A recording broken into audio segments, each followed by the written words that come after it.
folks. I know there's a history here. I'd like to get this hearing in today. You know, everybody needs to just focus on the relevant facts, okay? I know there's a history here.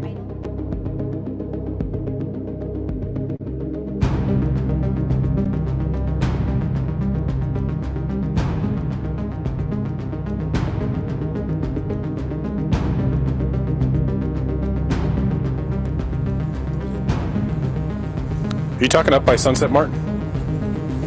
Up the hill by the gas station? Yeah. Okay. Why did you...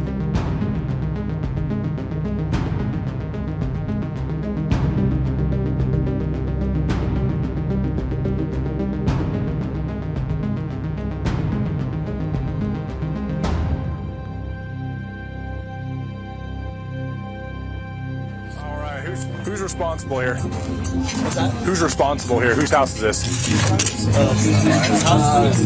Yeah, haven't been drinking or anything, right? No. Okay, drive careful, okay? Will do, thank you.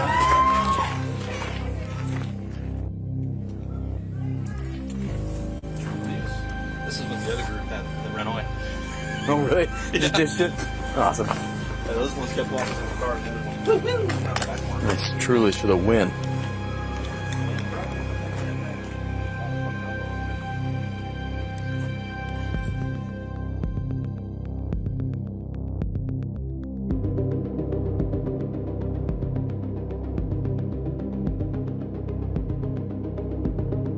That I was given to. So there was 2 different discs. Okay? They all knew about it.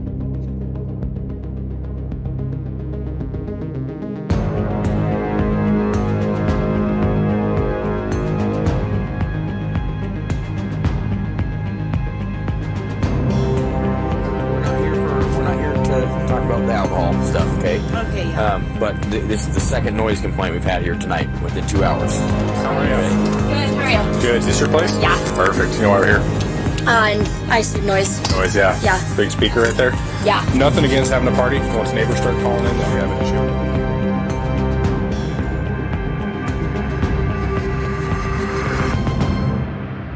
issue. Like brains, and like if you need a lot of brains, you're gonna be in trouble. What is up, guys? Happy St. Patty's Day. Happy St. Patty's Day. I think you guys want to talk about some Brian Kohlberger. We'll talk about some Brian Kohlberger. But there is a disclaimer. I spent morning and night trying to locate the missing, dead smoke detector. We hate to inform you that we have failed to find this smoke detector. And no joke, everyone has been bashed down with a broom. And there is no working smoke detector in this house. So I have personally called the fire department to say, I need you to send out one of your fucking homies to come out here and find this smoke detector. Because it is not physically, I mean, there isn't one in this house that is working. It is bashed with a broom. So that's my disclaimer. And if you don't like it, you guys can leave. I really don't care. But no joke, we cannot find the smoke detector. So this doesn't exist. Maybe it's up in one of the vents, but I was like, I have to call them. Like, they can come out here and try to find this shit, right? Then I thought it was maybe like one of my son's toys. No. Like, so when they get here, I am going to record them in this house looking for this. Is it the CO2? Yeah, I tore that apart too. So it ain't that. But and I call myself a detective. Like, get the fuck out of here. Epic fail. You know. But thank you for addressing this, Lana. Please. We're driving. This is the truth. Like, you know, nothing but truth and transparency over here. But legit, every smoke detector in this house has been bashed with a broom. It is not working. It is not functional.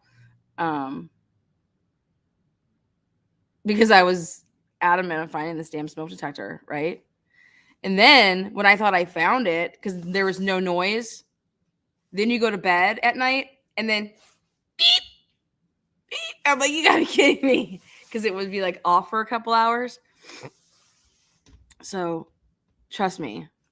That's when you have to like watch Dateline and turn the volume way up so you don't hear that alarm. But I mean, I think the fire department thinks that I'm fucking around with them, but I'm not. And you guys hear it. See that little fucking thing? Or any hard. When I say that I beat them up, I could be charged with assault. What I did to those smoke detectors in my house. They're hanging from the wire that I had to detach them. Then I took the battery out even after detaching them. Okay, I am not Nina. I know how to shut off my water. Okay, I know how to handle some smoke detectors. Okay, and I'm short. I went and got a ladder. Motherfuckers, I bought a ladder. I have vaulted ceilings in this bitch. Like, who the hell puts when you're making a home? Who puts ceiling fans on vaulted ceilings? Like, how can you ever clean those? Let's be honest. You just can't. Yeah, I might be arrested for battery. Yeah, not for assault, but maybe for battery. Definitely. But this is the truth. And you want to know what's really sucked about it? Try recording a pre-recorded video. You can't. You cannot, unless I'm trying to time up perfectly when I pause to talk before the beep comes, or that's going to be in my recorded video. Because I'm recording a podcast right now. And so, yeah. Anyways, there it is. Now, moving on. Cheers to everybody that celebrates St. Patrick's Day. I mean, I think everybody should celebrate it. It's like a free pass to consume alcoholic beverages morning and night. So it's like, and everybody celebrates it that's not even Irish. So just join in. I hate it for the recovering alcoholics though. So it gets more frequent, but then it stops for like 4 hours, 5 hours, 10 hours. So I just figured I'd go ahead and give you the happy warning. But let's take a look at something.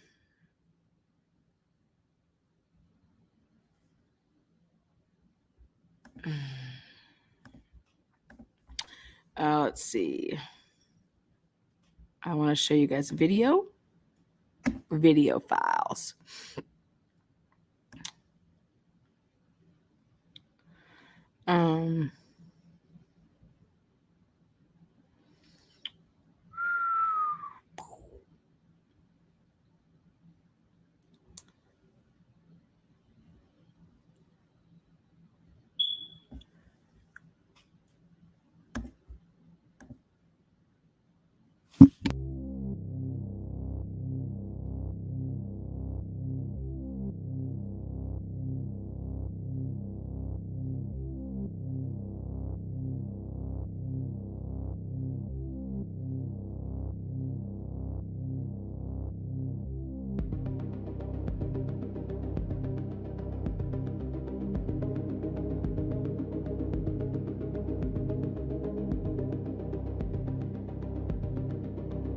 Was definitely worried about how long it was going to take.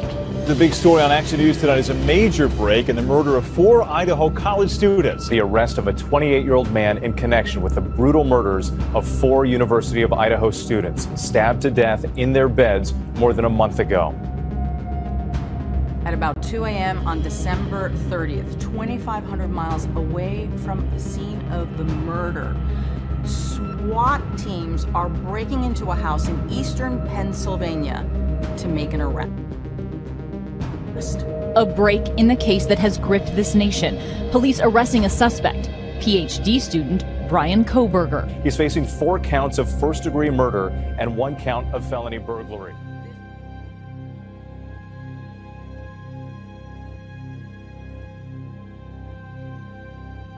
This was finally proof to the families that investigators had been working the entire time on this. This was a big step forward in hopefully the beginning of healing for a lot of people in this community, the university, the families, and bringing justice for those victims.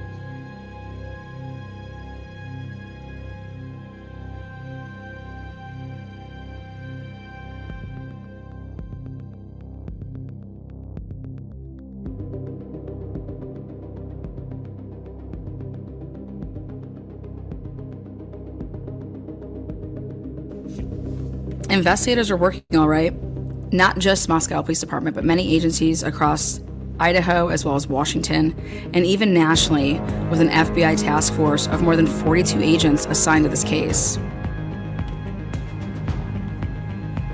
According to the press releases, Captain Dollinger of Moscow Police Department had a very important task, keeping the public updated, and most of all, panic-free in their little college campus town that is not used to violence. With the arrest of Brian Kohlberger came much relief for not only the victims' families, but the community. So many people were waiting to get the probable cause released due to it being sealed, due to Brian Kohlberger not being in Idaho and having to be extradited. This process took extra days, but it was finally released. A probable cause that would put a stamp on why they arrested Brian Kohlberger not for just for 4 murders, but also felony burglary. On November 13th, when Moscow Police Department first issued their first press release that was typed up, at the bottom, the Moscow Police Department does not believe there is an ongoing community risk based on information gathered during the preliminary investigation. November 14th, the second press release. For anyone with information related to the homicide, please contact the Moscow Police Department at 208-883-7054. All press-related inquiries should be directed to Captain. Okay, right there, I want to show you guys something. In the O.J. Simpson case, they use the media's coverage at trial. They recorded, they showed this. And for example, do you see how they have gloves on right now? Now, if those gloves, in fact, were not then changed again, okay, this is how you can contaminate things, okay? They have gloves on right now. And in the O.J. Simpson case, again, they used footage to show that, hey, what y'all doing? You know what I mean? You're not using gloves. You're stepping in the blood, things like that. So again, take a look here. I want to point this out that we are talking about a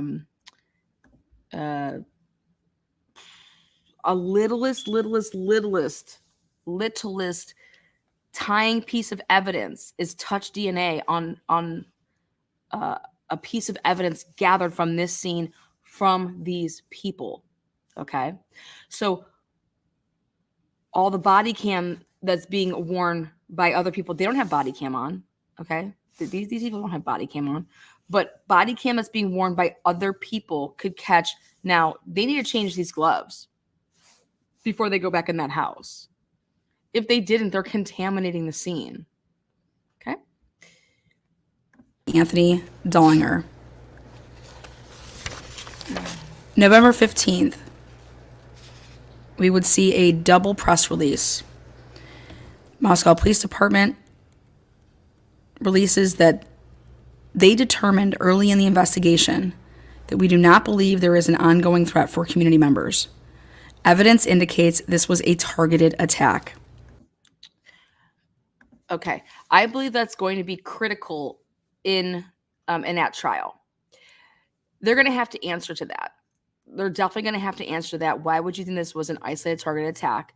And why would you think the community is not at risk, right? Because the person that you wouldn't, I guess you could say, arrested, in a sense, is somebody that's not, like a significant other, no ties, and that this, for lack of better words, you're thinking that this guy is going to be this next serial killer, but you guys happen to catch him before he could do it again. Okay. But they're going to have to admit, I believe, if they're going to stick with it being Brian Kohlberger, that we needed the community not to panic, or they're going to have to cough up why this was an isolated target attack, and how so early on the investigation, which would be before even the results would come back on the IgG. Did y'all know who it was?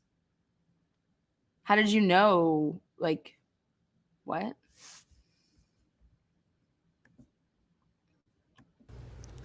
We are working closely with Idaho State Police investigators and with the Latah County Prosecutor's Office. We are utilizing many other resources within law enforcement community to bring about a fast resolution to this incident. As soon as we have more information that we are able to share with the community, state, and nation, we will. Moscow homicide updates again on November 15th, the second one. Although no weapons have been located, based on preliminary information, investigators believe that an edged weapon, such as a knife, was used. Also, based on information from the preliminary investigation, investigators believe this was an isolated, targeted attack, and there is no imminent threat to the community at large. This would be the first time on November 15, 2022, that Moscow Police Department used the term isolated, targeted attack. The Moscow Police Department... All right, I want to show you guys something. Let's take a look at this right here. Remember, this is from the drone. Imminent threat to the community at large. Right. This would be the first time on November 15th. Right there. Take a look at the take a look at the dangling lights. Okay, I'm gonna take a look at those dangling lights. And when you take a look at those dangling lights, do they look like they are on, or do they look like they are off? 2022. The Moscow Police Department used the term isolated, targeted attack. The Moscow Police Department claimed that they were working closely with the Idaho State Police, and now for the first time they announced, as well as other state and federal law enforcement partners on this case. Right there. Again, taking us back to the beginning a little bit here. Take a look there, all that trash out there, remember? They're going to use this shit, all right, guys? I'm sorry, I think they're going to use a ton of this footage at trial. Now, do you see where you see the red tape where it says evidence? You can't really see that it says evidence, but it has one piece of tape, and then it has another piece of tape that's closing the door shut. Each time you open it back up, and then you close it, you're opening up the scene. So then you have to like put another piece of tape over it, part of protocol. Now, just so we're clear, you see those stools there? Everybody used to wonder back in the beginning, who put those there? Law enforcement? Did it? Yeah, 100%. Law enforcement put those stools there. Why? So I'm taking it those weren't dusted at all. You know, those couldn't pick up any prints. And you see the plug, how it's plugged in? I believe that that's for the lights. Okay. And then you see all the trash. So let's continue on. For me and many others out there, it's never been about that we didn't think Moscow police, other agencies were working on this case. It was about what they were working on with this case. That took several weeks for an isolated, targeted attack that the police department immediately deemed that there was no imminent threat to the community. There is a difference of what you're working on versus who you're working on. Boom. The Moscow Police Department initially said that when they were able to release information both to the community, to the state, and to the nation, that they would.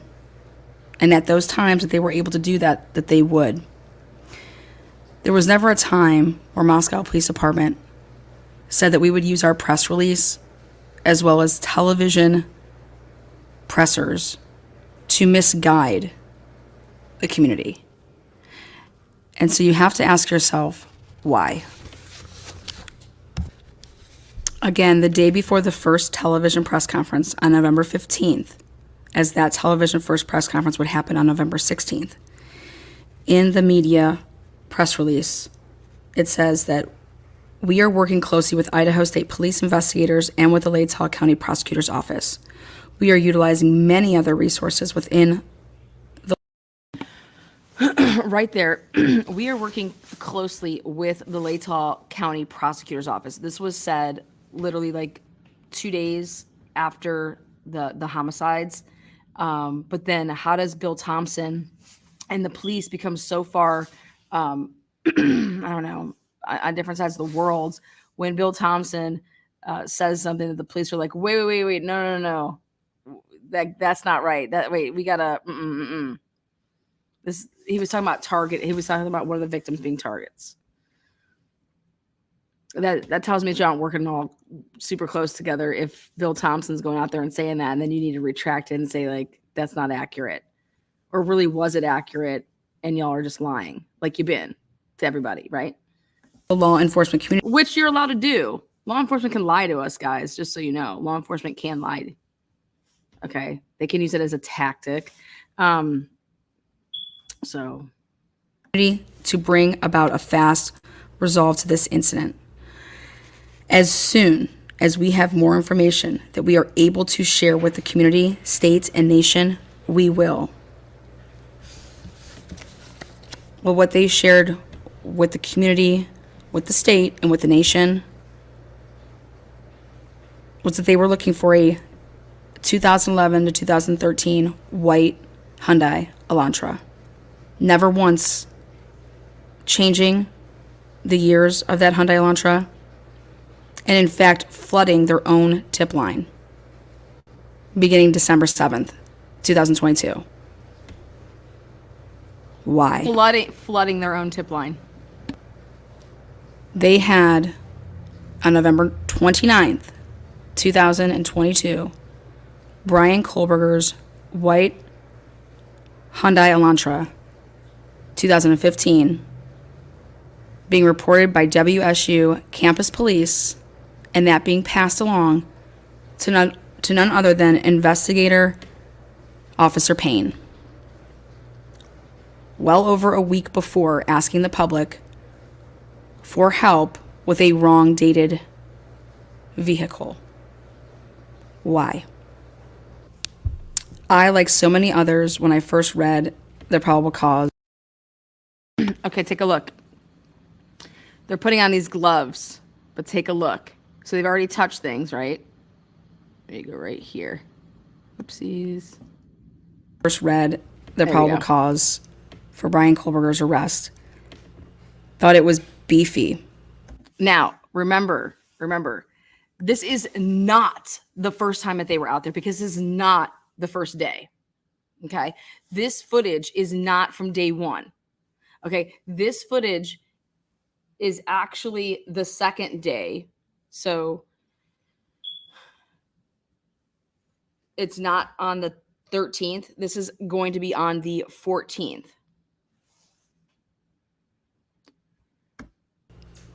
Thought it had a lot. It was 18 pages.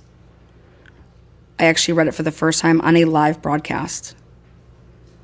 It wouldn't be until that next day, literally the next day, when I came out and said, after reviewing this PCA in more depth, this is all circumstantial to the point all of it of questioning why we were misled as a community and as a nation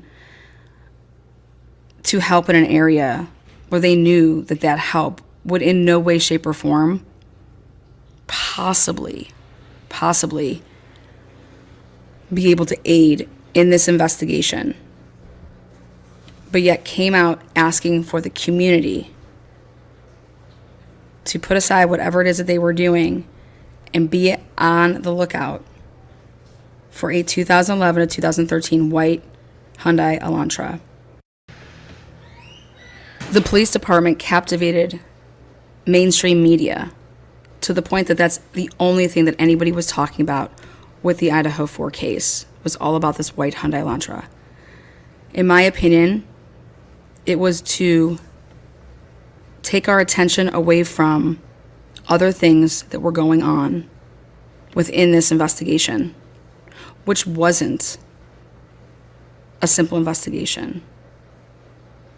This was, and it will come out when it's all said and done, a very complicated case, very complex, a lot of moving parts.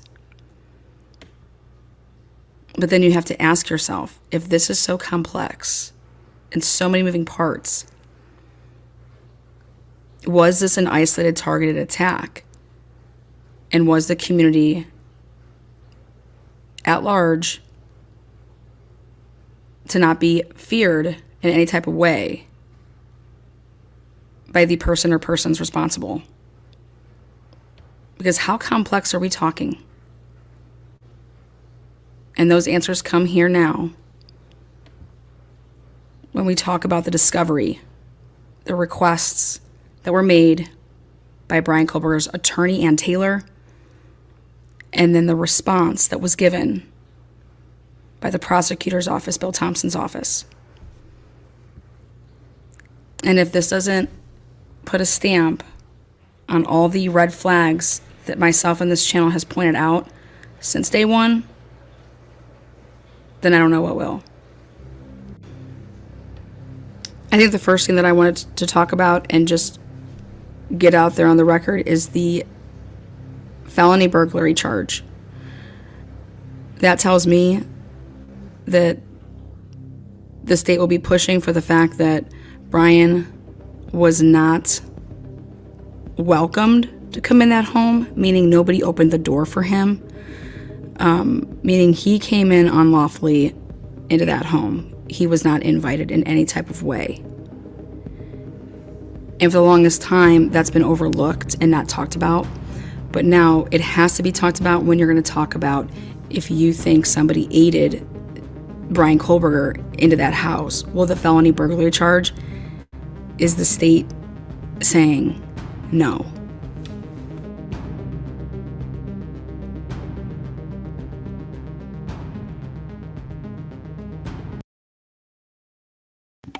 All right, guys, and the newest documents, okay? Documents. That's why we're here this morning. Wanted to play this, though, back from the beginning. One of my videos that I did, I thought it was rather important for what I was going to be talking about today. So do I believe that they can use that footage? Absolutely. Do I think that they should use that footage? Absolutely. Do I think that that scene is contaminated? Absolutely. 100%. 100%. Now, Ann Taylor has been putting in request after request after request for discovery, okay? And we hear Bill Thompson saying, we gave them so much discovery, but yes, when we find it, we go ahead and we turn it over. We can turn it over, all these things, right? But Ann Taylor in this last push for like the 3 to 4 documents that she filed, which I'm going to pull up right now.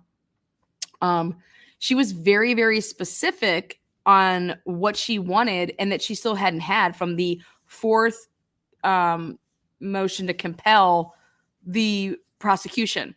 Okay. Let me tell you something. Let me tell you how ISP works. What ISP does is if they work with local law enforcement, which they do, anybody that made a report from local law enforcement, they give it to usually the chief of police or the person that would be in charge local law enforcement wise. And then they hand it over to, ISP. and it is documented, and then it goes into a folder saying law enforcement, evidence taken by MPD. And then it has the reports in these folders. Then from that folder, then there's like subfolders, and then it has like the dates and stuff like that. But Chief Payne or Fry assigned Payne to be like, in charge of this investigation, because they are saying that Moscow Police Department, it was always their case. These people just assisted. So what that then means is like, now we kind of have to like turn it around. And what that means is that here's Payne and here's Moscow, and they're the ones that would now be doing okay, you have to send me your, like, Idaho State Police, you have to send me your folder, your reports, FB, like anybody that worked with you, you're then sending them to, and this to me is so interesting because I don't believe that Payne, he's been there for 2 years. Like this is something that this is where the whole being a vet in the law enforcement aspect of with how to run this huge scale, complicated case, you want that experience on how to organize this, how to make sure you're getting all the documents, how you're asking for things. Okay, who's assigning people to do things? Then you need to follow up to get the stuff back from them. And then so what Ann Taylor is asking for, in my opinion, should always be coming from Moscow Police Department, because Moscow Police Department should be getting the stuff from Idaho State Police, from the Latah County, the Sheriff's Department. Anybody who worked on this is going to be giving it to the person in charge. So what that means is that Bill Thompson would be like this, working literally like this, working with Payne 100%, because it's his investigation. Unless he lost it at some point across the way, this is his investigation. Everybody is reporting to this man. This is his investigation. And that to me makes now all the sense in the world as to why this fucking discovery is all over the place. Because Payne, this isn't what he does. He's never done this before. Go look up his record and see when the last time he manned and was in charge of a fucking murder, let alone 4. Okay? And the answer is right here.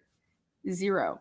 So your organizational skills, so when they're turning over this discovery and Ann Taylor is saying it is just coming literally, and it's like, this will be over here, this will be over here.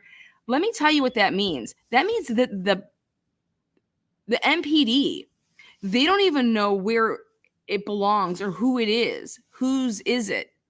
Because what they were doing over the 7 weeks is they're gathering all this information, right? And then they're going to go ahead and investigate it. Well, who's organizing all the discovery when it was coming in? Let me explain it to you. So right here, this is the littlest thing I've ever seen. All right. Well, let me show you what like one of the big daddies looks like. It's like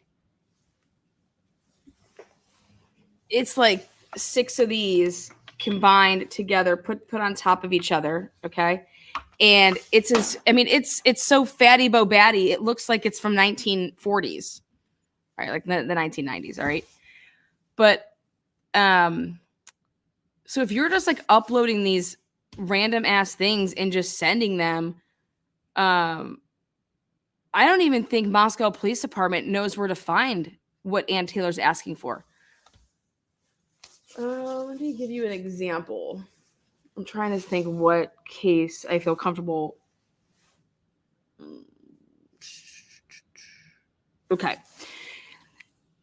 You have supplemental request. You have supplemental reports, and they're listed supplemental 1, 2, 3, 4, 5.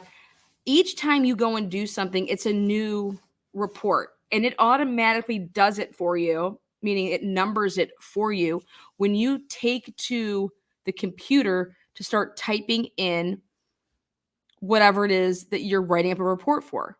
Okay. So when you look down here and you have supplementals 1 through supplemental 500. Okay. Then Ann Taylor was going to look and she's going to see, well, we're missing supplemental 6, 14, because they're in an order. So where is supplemental 6? Where is supplemental 14? Where is supplemental 240? Where is supplemental 314?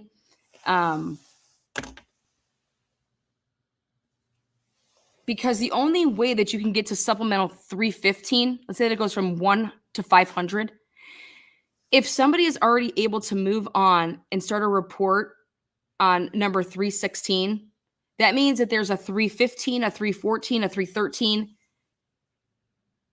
You understand what I'm saying? You don't assign the number yourself when you're typing up.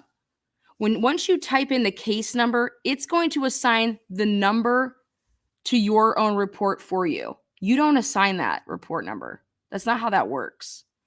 The software that you're using does that for you. You want to know why? Because it's all about organization. It's all about, how would I fucking know what supplemental report this is? I wouldn't, you know? I don't know what those other people are working on, but when I go in and insert the case number and I'm about to insert my report, which is I just went and interviewed Sally Smith. Okay. I went to Sally Smith's house on, yesterday. So 3/16, I put the date in and then I start, Sally Smith, this is her driver's license, her name, her address, her phone number. And then I say, me and Detective Payne went and saw Sally Smith because Sally Smith said that she was out of the country for the past 6 months and she just returned, not realizing that she was actually in town during the time of the homicides, and she had a date with Brian Kohlberger off of some website, let's say. So we're typing this up. And then we record it. So she tells us, her experiences. Then we are then typing it all up in then we take the recording, we listen to it. And then from usually that recording, you're making notes, or maybe you're taking notes while you're doing it. And that's how you type it up. But then once you hit enter, boom, Sally Smith's interview on 3/16/2024 is labeled supplemental report 314. And then let's say that as I'm doing that, Blaker, okay, he was doing something. And so he goes into the case file because he went and re-interviewed someone from Sigma Chi. Once he types in the case number and it pops up, they're going to assign him that he's then supplemental report 317 because it knows that it keeps on, the software marks it off and it tells you and it gives you that, okay? So one way that you can find out, all right, and that you would be requesting discovery by Ann Taylor, this is really, really important. So when someone's going to say Ann Taylor's playing games, I thought about it. I thought about it real fucking hard. And I said, you know what? No, the fuck she's not. Let me tell you why I know she's not. Because if Ann Taylor is being so specific that she is saying, I need Moscow Police Department supplemental reports, this one, this one, this one, this one, this one, it's because Ann Taylor knows that she's received at some point a supplemental report that goes all the way to number, like I'm saying, 500. Therefore, then she would know that there are 500 reports. So we're going to go through and see what supplemental reports we do not have out of the 500. Now, let me show you what I'm talking about. If you go ahead and you look up the latest document drop that Ann Taylor did. All right, so here we go.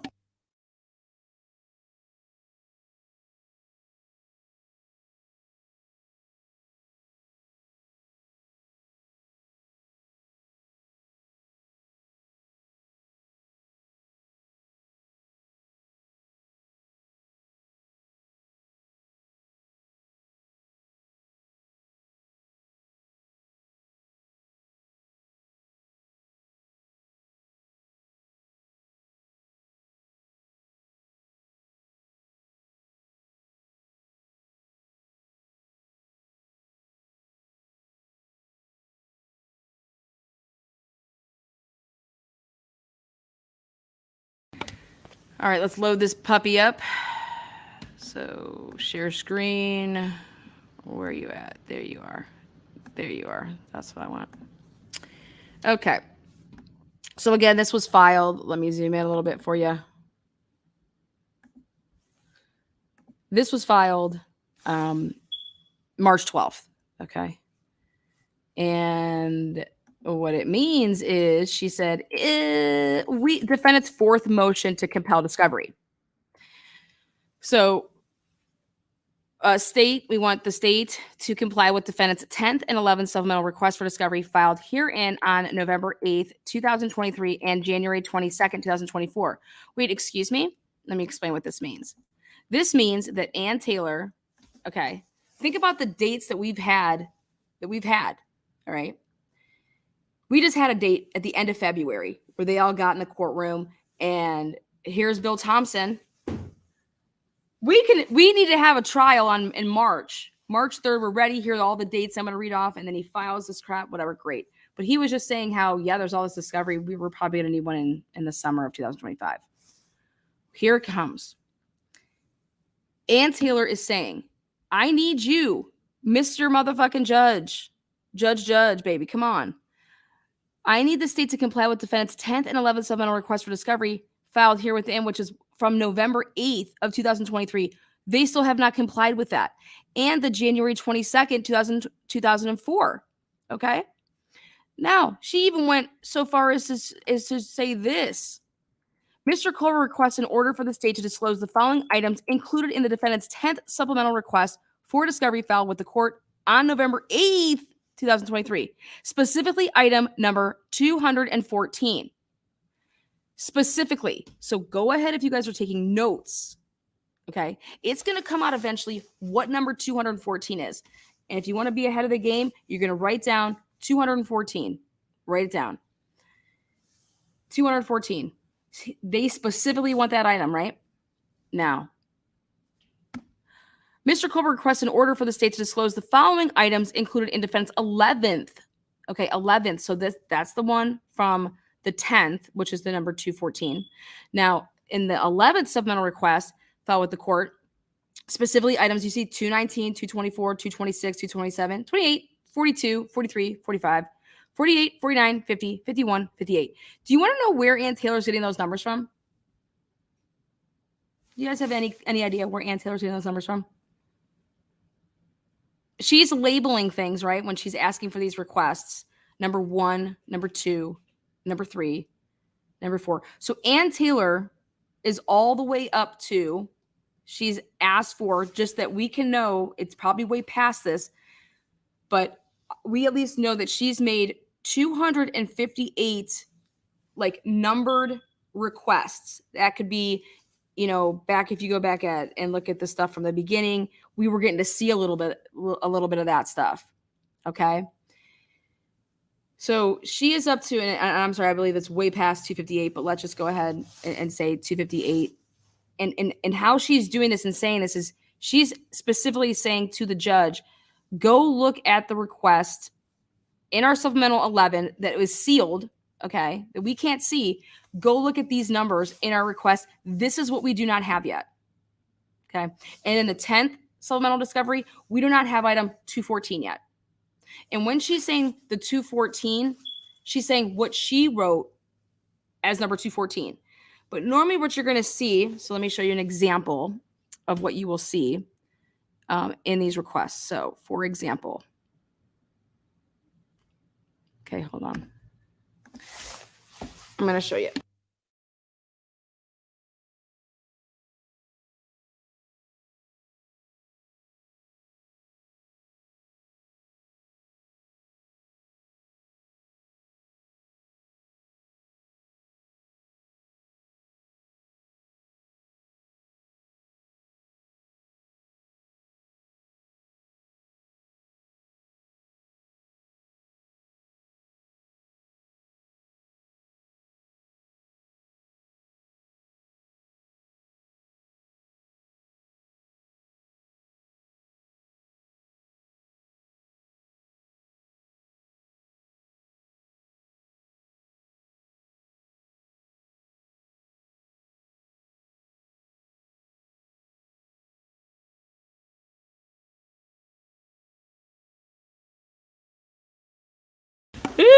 Okay.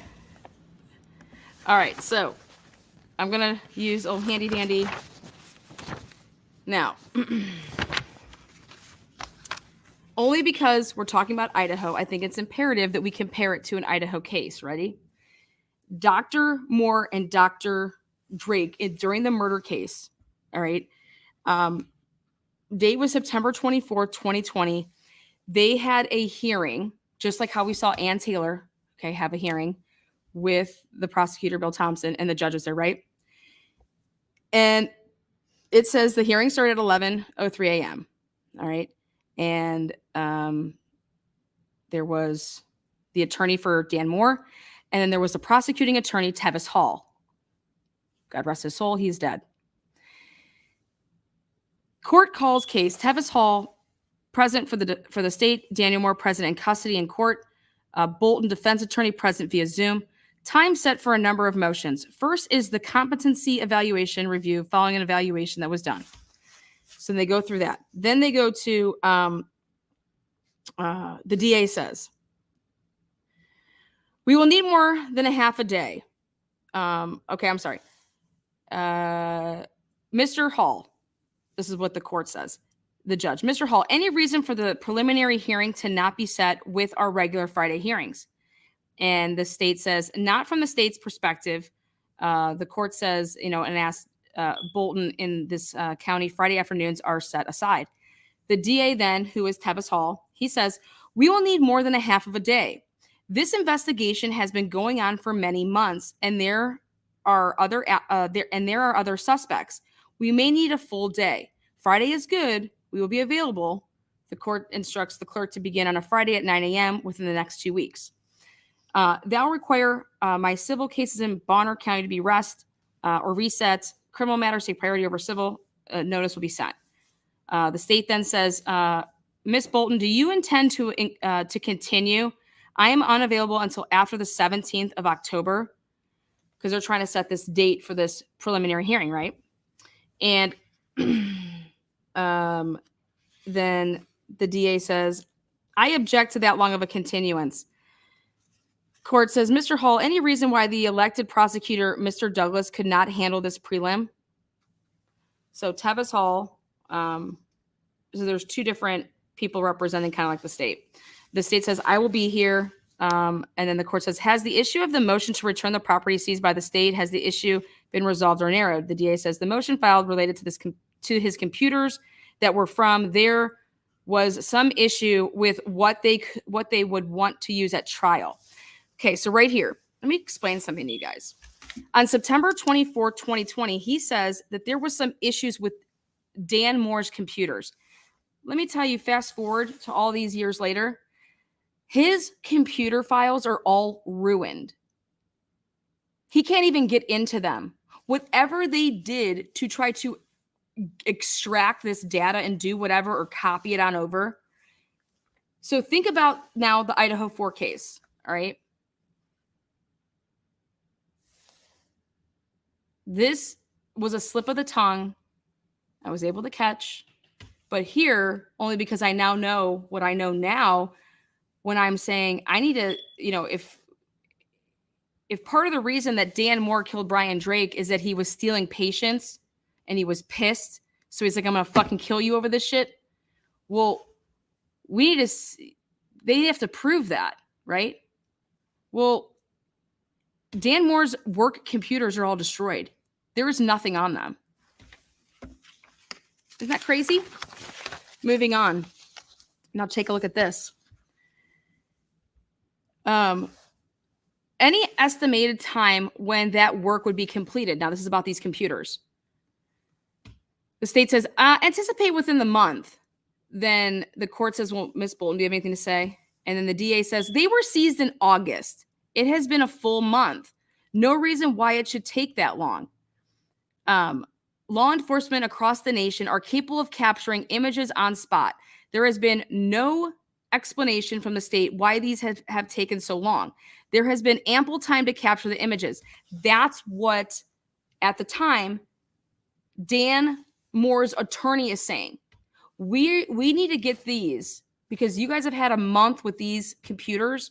When are you going to give these to us so that we can see this discovery, right? The prosecutor says that they're having issues extracting this data.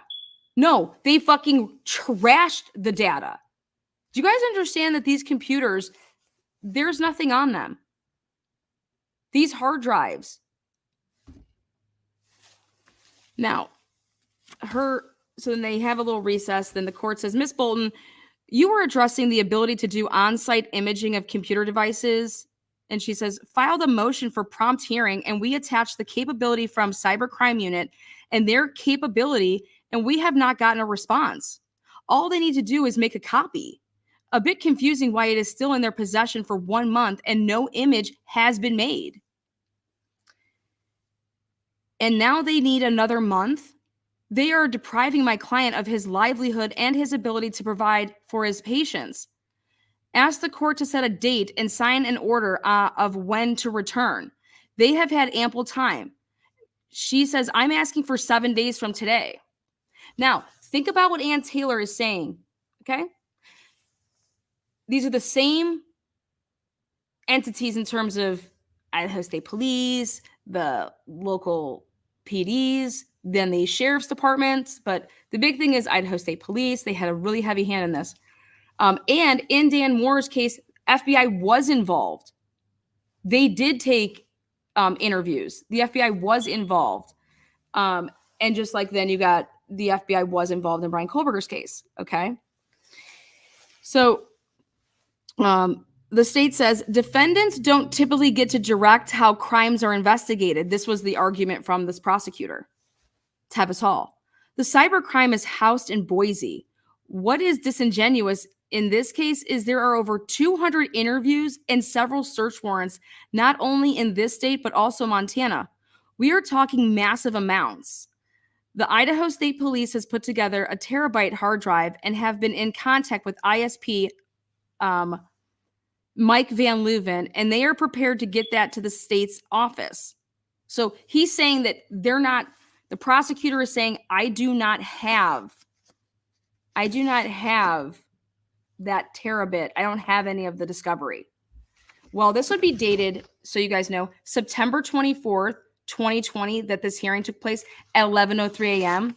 Let me tell you how fucking sly these people are. Guess when Tevis Hall got his terabits, his discovery? On the 24th, right after this hearing. Guess when they started pulling the stuff to comprise it? They had it all there to put it on a hard drive. Guess when they started doing it? On 9/24. Because guess what this stuff shows you? It shows you the date of when the stuff was done. So in Ann Taylor's case here, you're going to be able to truly see how long somebody had something. Unless you're sly about it. And that's what these motherfuckers do. So who's playing games here?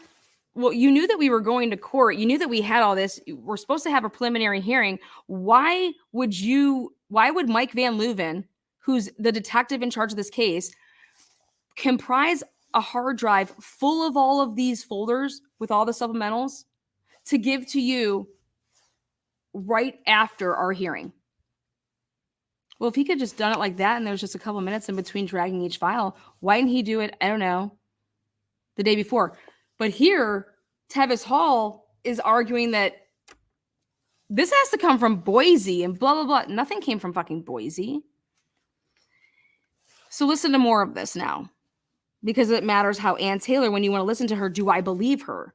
Or do I not believe her? Do I believe that Ann Taylor is dragging her feet? Or do I believe the district attorney is dragging his feet? Or do I believe they're playing games? What do I believe?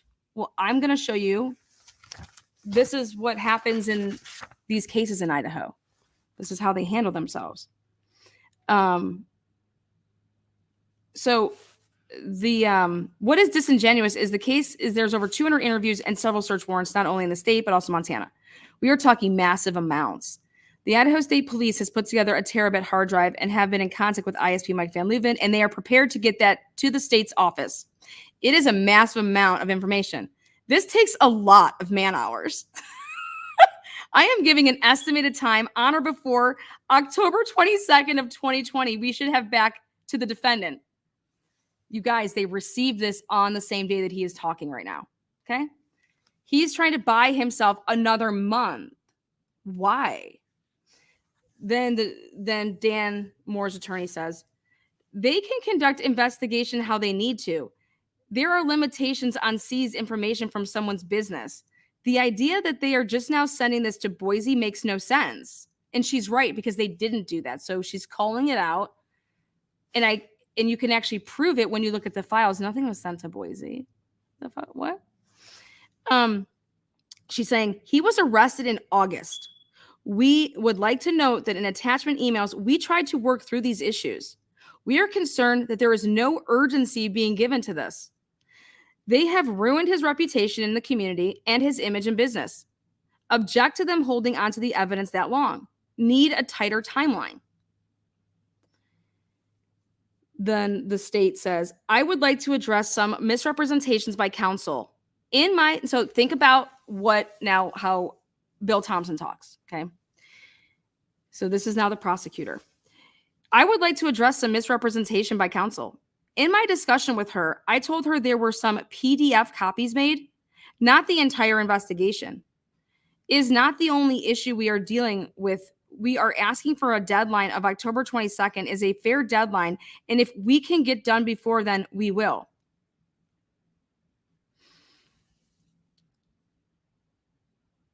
This man was arrested in August 27th, and they don't have his preliminary hearing until November 2nd.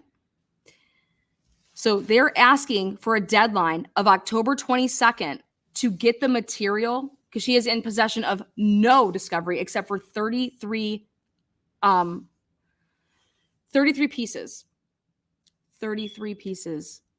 How? And then you're going to tell this attorney she has from October 22nd until November 2nd to go over what you're saying is massive amounts to have a preliminary hearing. Just think about this. The court says, since he has been in custody, the seizure would not interfere with his business because he is not in position to do business, the court says. As far as moving forward, as far as computer terminology, I am the wrong person to make attempt to understand imaging. Even the ISP website seems to be contradictory because in one portion, it says on-site imaging, and the next section says you have to box it up and label and ship. So here we go. The judge is saying, well, ISP, you guys need to work on your, even your own website is contradictory. This is what this judge says. The state's offer is reasonable absent some compelling reason is shown. October 22nd is reasonable. I will grant the defense motion. The state can motion to go beyond that point in time.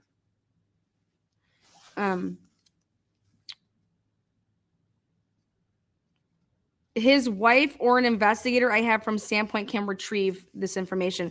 The order should reflect that. The court says, as designated by counsel, how is that? Yes, sir. Okay, court. The next motion is to compel discovery. Here's the goody stuff. You guys ready? Here we go. The next motion is to compel discovery. Allow Mr. Hall and then refer back to Ms. Bolton. The state says, as I alluded to before, there is massive amount of information. The terabytes have been prepared. The subpoenas have been served. Concern with delivery of the items today, and the issue that needs to be raised is the prosecutor's practice pursuant to Idaho Rule 16 and the need to redact the information under Rule 16. Home addresses, date of birth, passwords, and account numbers. Social security numbers can be in there. So this guy is saying he needs time to go through and redact this stuff. Okay? The court says, are we talking Dr. Moore's patients? The state says yes, and witnesses. It is the process of the prosecutor to go through and redact all that information. The state has an obligation to give an unredacted portion. The reason is the defendant and the others are not supposed to be getting the unredacted information. Then we have to give the redacted and the unredacted to the defense counsel. There is a table of contents on the thumb drive with links that will take you to the specific document. We need to take the hard drive and see if it needs to be redacted. That is the rule, says this, Tevis Hall. The concern that I have is subpoena served by defense to state of Idaho and then allows unredacted copies, and there is no protection of that information. We are almost compelled to file motion on subpoena to get unredacted and redacted. The Rule 17 subpoena is unredacted, so there is no protection. My understanding is that the hard drives will be delivered today, and I ask for a week to be allowed to go through and check information and take out any protected information. I'll report because there have been allegations, specifically me being derelict, that the state has been derelict in issues.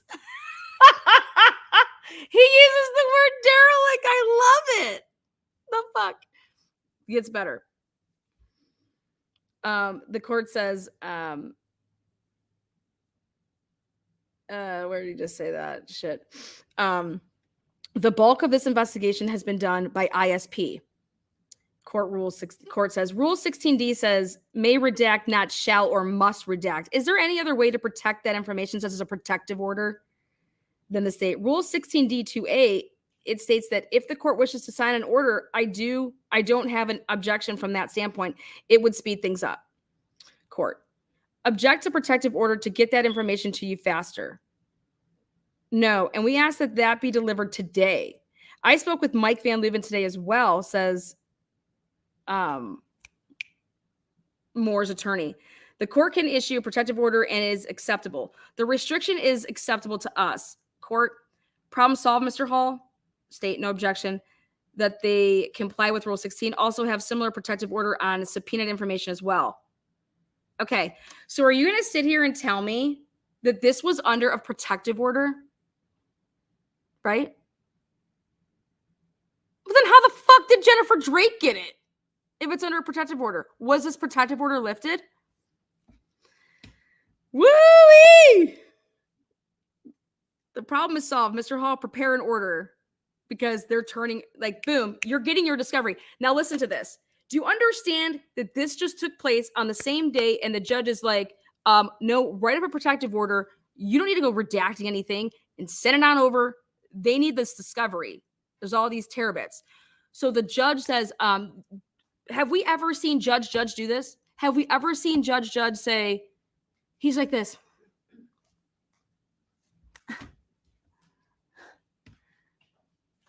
Do you understand that this judge is like, yeah, you guys get it over.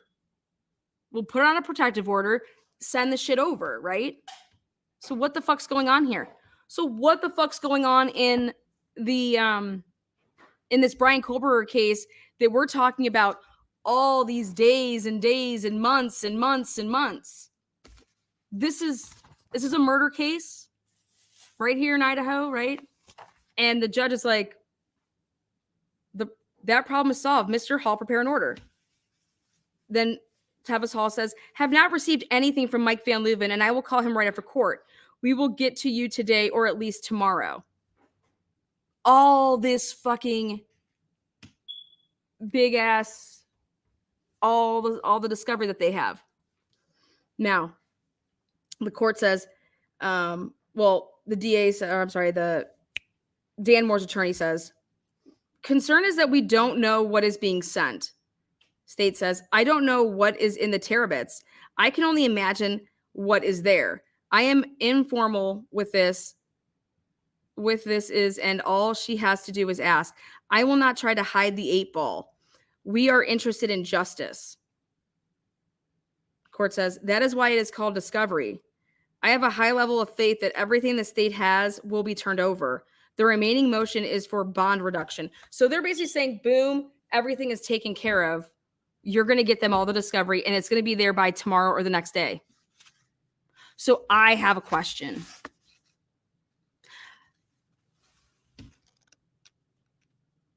What the fuck does Bill Thompson need until September to get this discovery to Ann Taylor. Because you guys do realize that up and until September, whatever the cutoff date's going to be, that the judge says, they can use anything that they find up and until that date. Okay. Now, think about this. Why do you think people were all talking about, oh, there's a woman that wants to come forward about Brian Kohlberger doing all of these things to her and all these other people doing these, Brian did these things to them? How weak is your case? Nobody needs this time. I'm sorry, but nobody needs this time. This guy got the slap like, yeah, you're going to give it to them tomorrow or the next day. Write up the order, Mr. Tevis Hall, and then he's going to sign it. The judge is even going to write the order. Write it up. I'm going to sign it. Like, woo. Like, this is right from, this is how okay. And then they talk about this bond reduction. Now, so then it gets me to be thinking that Tevis Hall basically just says, I don't even know what's in the terabits because he hasn't seen them, right? Right. He's only seen the probable cause. Okay. The probable cause and maybe 33 pieces.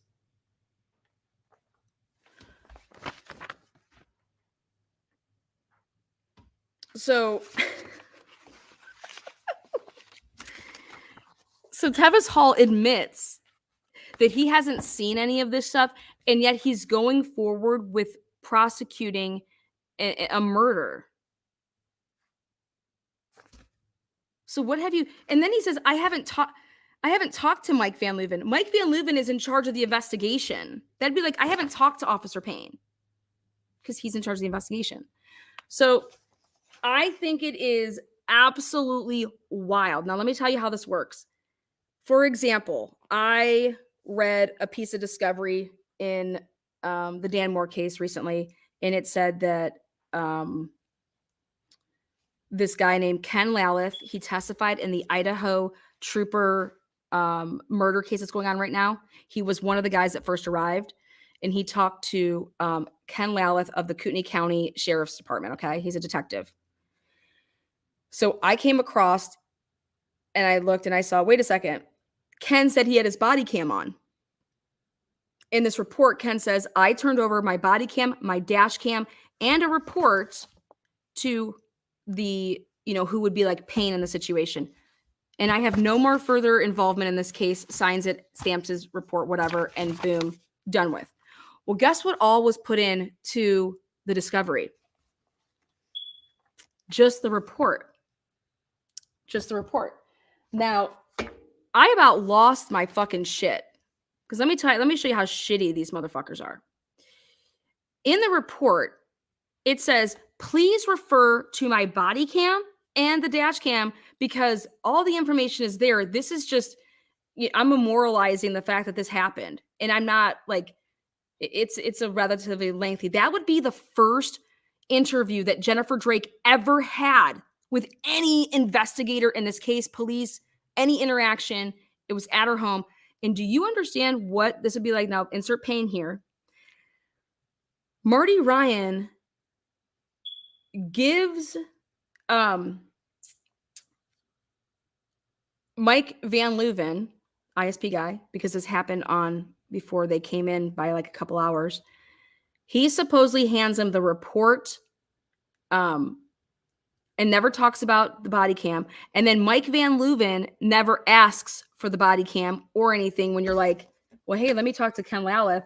What the fuck did Jennifer Drake say on the night of the next morning after the homicide of her husband? That's who did it. Wouldn't you want to be looking at that? So it never surfaced in this discovery that we're talking about right here. Hey, I believe that the state's going to turn you over everything. Go ahead and turn that over. Well, guess what? That video never surfaced, right? So what do? I file with the Idaho State Police. And I said, pursuant to blah, blah, blah, here is this. It's come to my attention that you have given Jennifer Drake ISP's whole entire criminal case file, blah, blah, blah. And therefore, since since her public request was approved, that my public request should have no problem. I'm going to help you to find it. You got to go right to here, to here, to here. Boom. There it is. And it should be an easy find. Do you want to know what they send me back? They say, Kootenai County says, well, we can't give that to you, but it does exist because we are no longer the custodial. That is not ours anymore. We gave it to ISP. You're going to have to file with ISP. So what do? Write up a letter to ISP, do my Public Request Act, tell them everything, tell them where they can find it.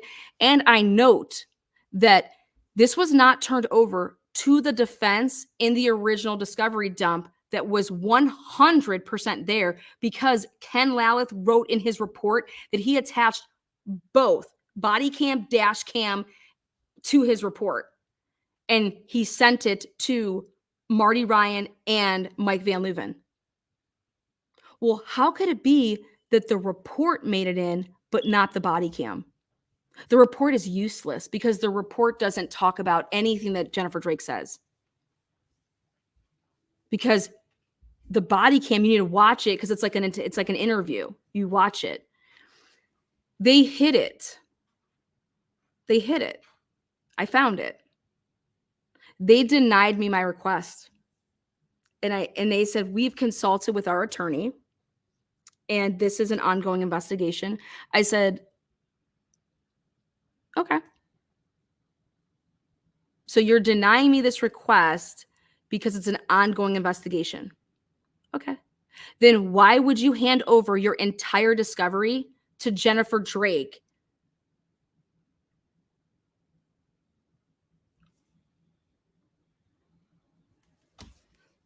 Have you ever heard of such a thing? No, I haven't. Now, Ann Taylor's over here saying, I need this. And Bill Thompson's over here like, yeah, there's a lot. So none of this makes any sense. And if anybody's out there saying that Ann Taylor's playing games, she's being very specific with her requests. She's asking for things, and she's asking for things because she's reading something, just like I did. I'm reading a report, and it says, okay, there's body cam with this. Let me look up. It says it was attached. It says it's this number.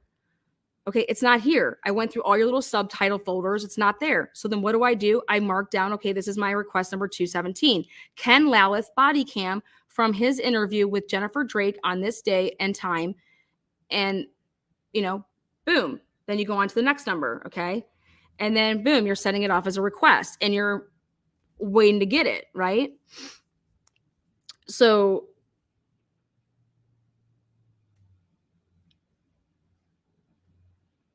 do I believe that body cam was just it? Oh, I forgot to attach it to my report. Abso-fucking-lutely not. That body cam of whatever Jennifer Drake says, that's her first time ever talking to law enforcement. Because then she would talk to law enforcement on the 16th, which would be 3 days later.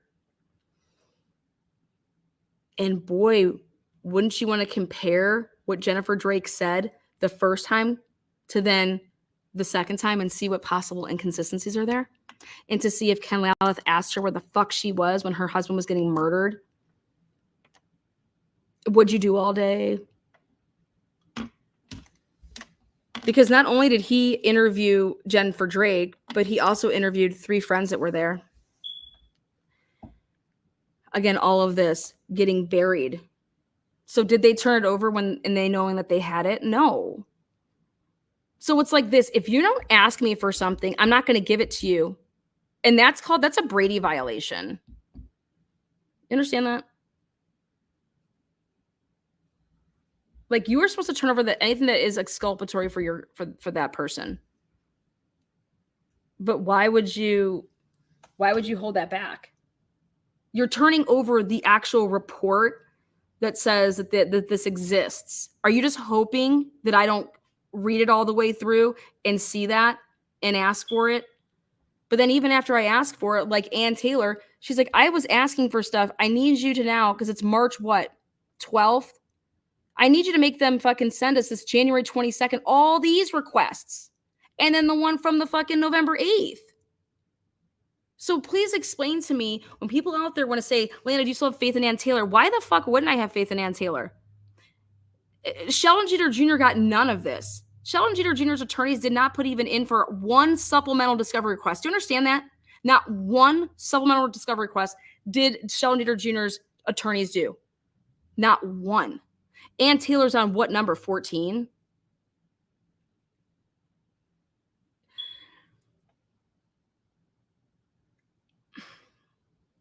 Ann Taylor knows who she's dealing with. Ann Taylor knows these ISP guys. Ann Taylor knows what games they play.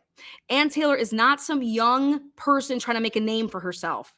Ann Taylor is not some young person. Okay? Ann Taylor knows what they do. And if somebody just goes through, reads a report and says, okay, they said this happened or they said this happened. So like, for example, last night I was reading something and I noticed that they had interviewed, in the Dan Moore case, they had interviewed the fire chief. Because remember, they said that Dan Moore started a gas leak on purpose to commit suicide, right? That was like why they even looked at him in the first place, was this gas leak. Well, can you believe this? You guys ready for this? In the report, that when they talked to the fire chief, let me show you.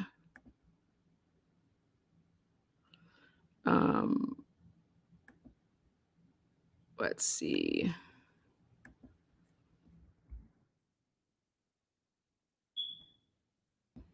Remember I was like laughing my ass off? Okay, here we go. Here we go. I'm going to share this screen. Share screen, Lana. Just show it, baby. Just do your thing, girl. Okay, well, I guess I will. Okay, right here. Look at this. I thought this interview had been recorded, but later learned it had not due to some technical errors. Excuse me? Shut the fuck up, right, Lana? Are you being serious right now? Yeah, let's zoom in a little bit closer. On May 6, 2020, Detective Alderson and I, Detective Sergeant Van Leeuwen, interviewed Bonners Ferry Fire Department Chief Dave Winey regarding the gas leak reported in March from Dr. Moore's office. Chief Winey met us at the fire department located at 7137 First Street in Bonners Ferry, where we interviewed him in his office. Chief Winey advised he had responded to Dr. Moore's office on March 15, 2020 in response to a call from the coroner, Mallet, reporting a gas leak. Chief Winey advised responding to the building and noticed a strong odor of gas.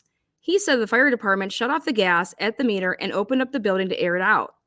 I asked him if this type of leak was normal. He advised it was very unusual and that he had never been to a similar gas leak.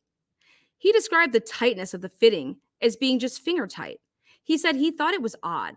In response to me telling him Coroner Mallet had reported to us that the leak must have been a slow leak where the gas built up in the basement, Chief Winey advised that natural gas rises.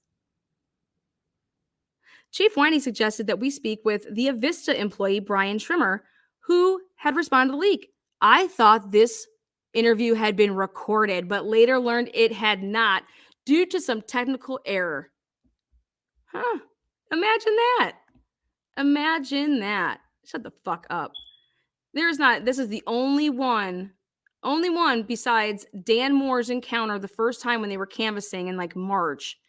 This wasn't recorded, and Dan Moore, people saying hi to him, and they're just going around asking, and they were there for like 5 or 10 minutes. So were they really not recorded, or were they destroyed, as in what's happening with the Delphi case? Okay, so you want to talk about shit bags? Let's talk about shit bags. This is a crucial interview, because this is what they said Dan Moore did, that he was so beside himself, so overcome with grief that he killed Dr. Drake and he didn't mean to, that he goes to try to off himself by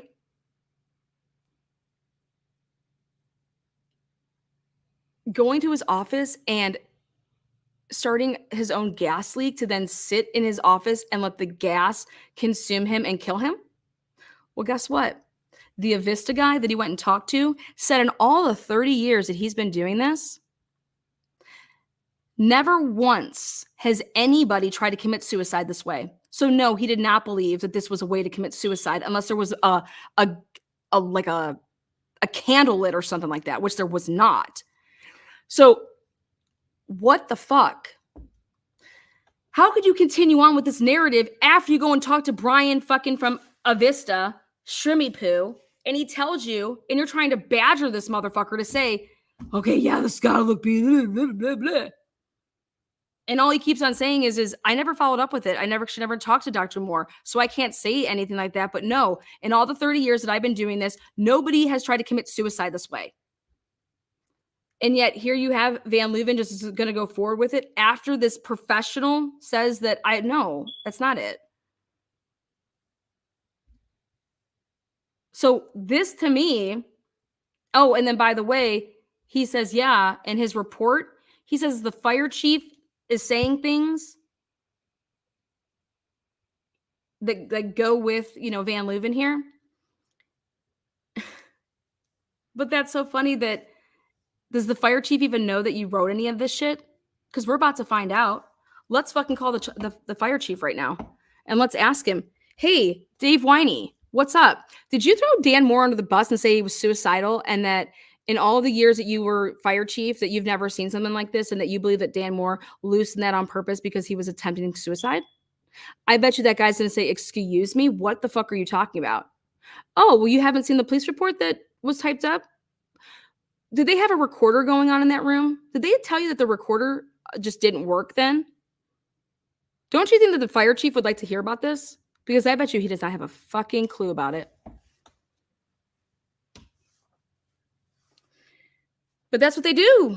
That's what they do in Idaho. So Ann Taylor knows who these people are. She knows what they do. So unlike Fry, who says, I don't even know that answer, Ann Taylor knows what's up. So do I think that Ann Taylor is fucking over Brian Kohlberger? No, I don't. I think that Ann Taylor has her hands full because she knows what these fuckers do.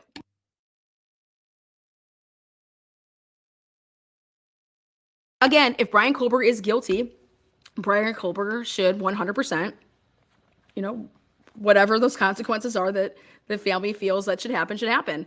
But you have to get there first. And you get there by the truth. And if you're not going to go that route, I have a problem with that. And so, no, I'm not going to, I'm not mainstream media. I'm not going to be told something and then run with it. Absolutely not. All I do is show you why I'm not going to run with something. This is sick. This is fucking sick right here. And these are the same people that investigated the Idaho4 case. So, Gary motherfucking Tolson, he did the Idaho4 case. He did this case. And it's like, God damn, Gary Tolson.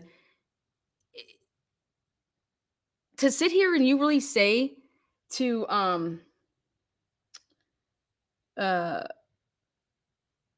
who was it? Gary Tolson and Mike Van Leuven said that Brian Drake had a very successful chiropractic business. I about fell over.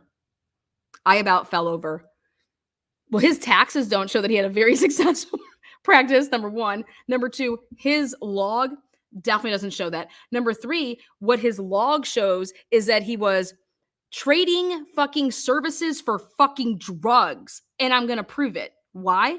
Because Brian Drake was dumb enough to write it down on his fucking patient intake form.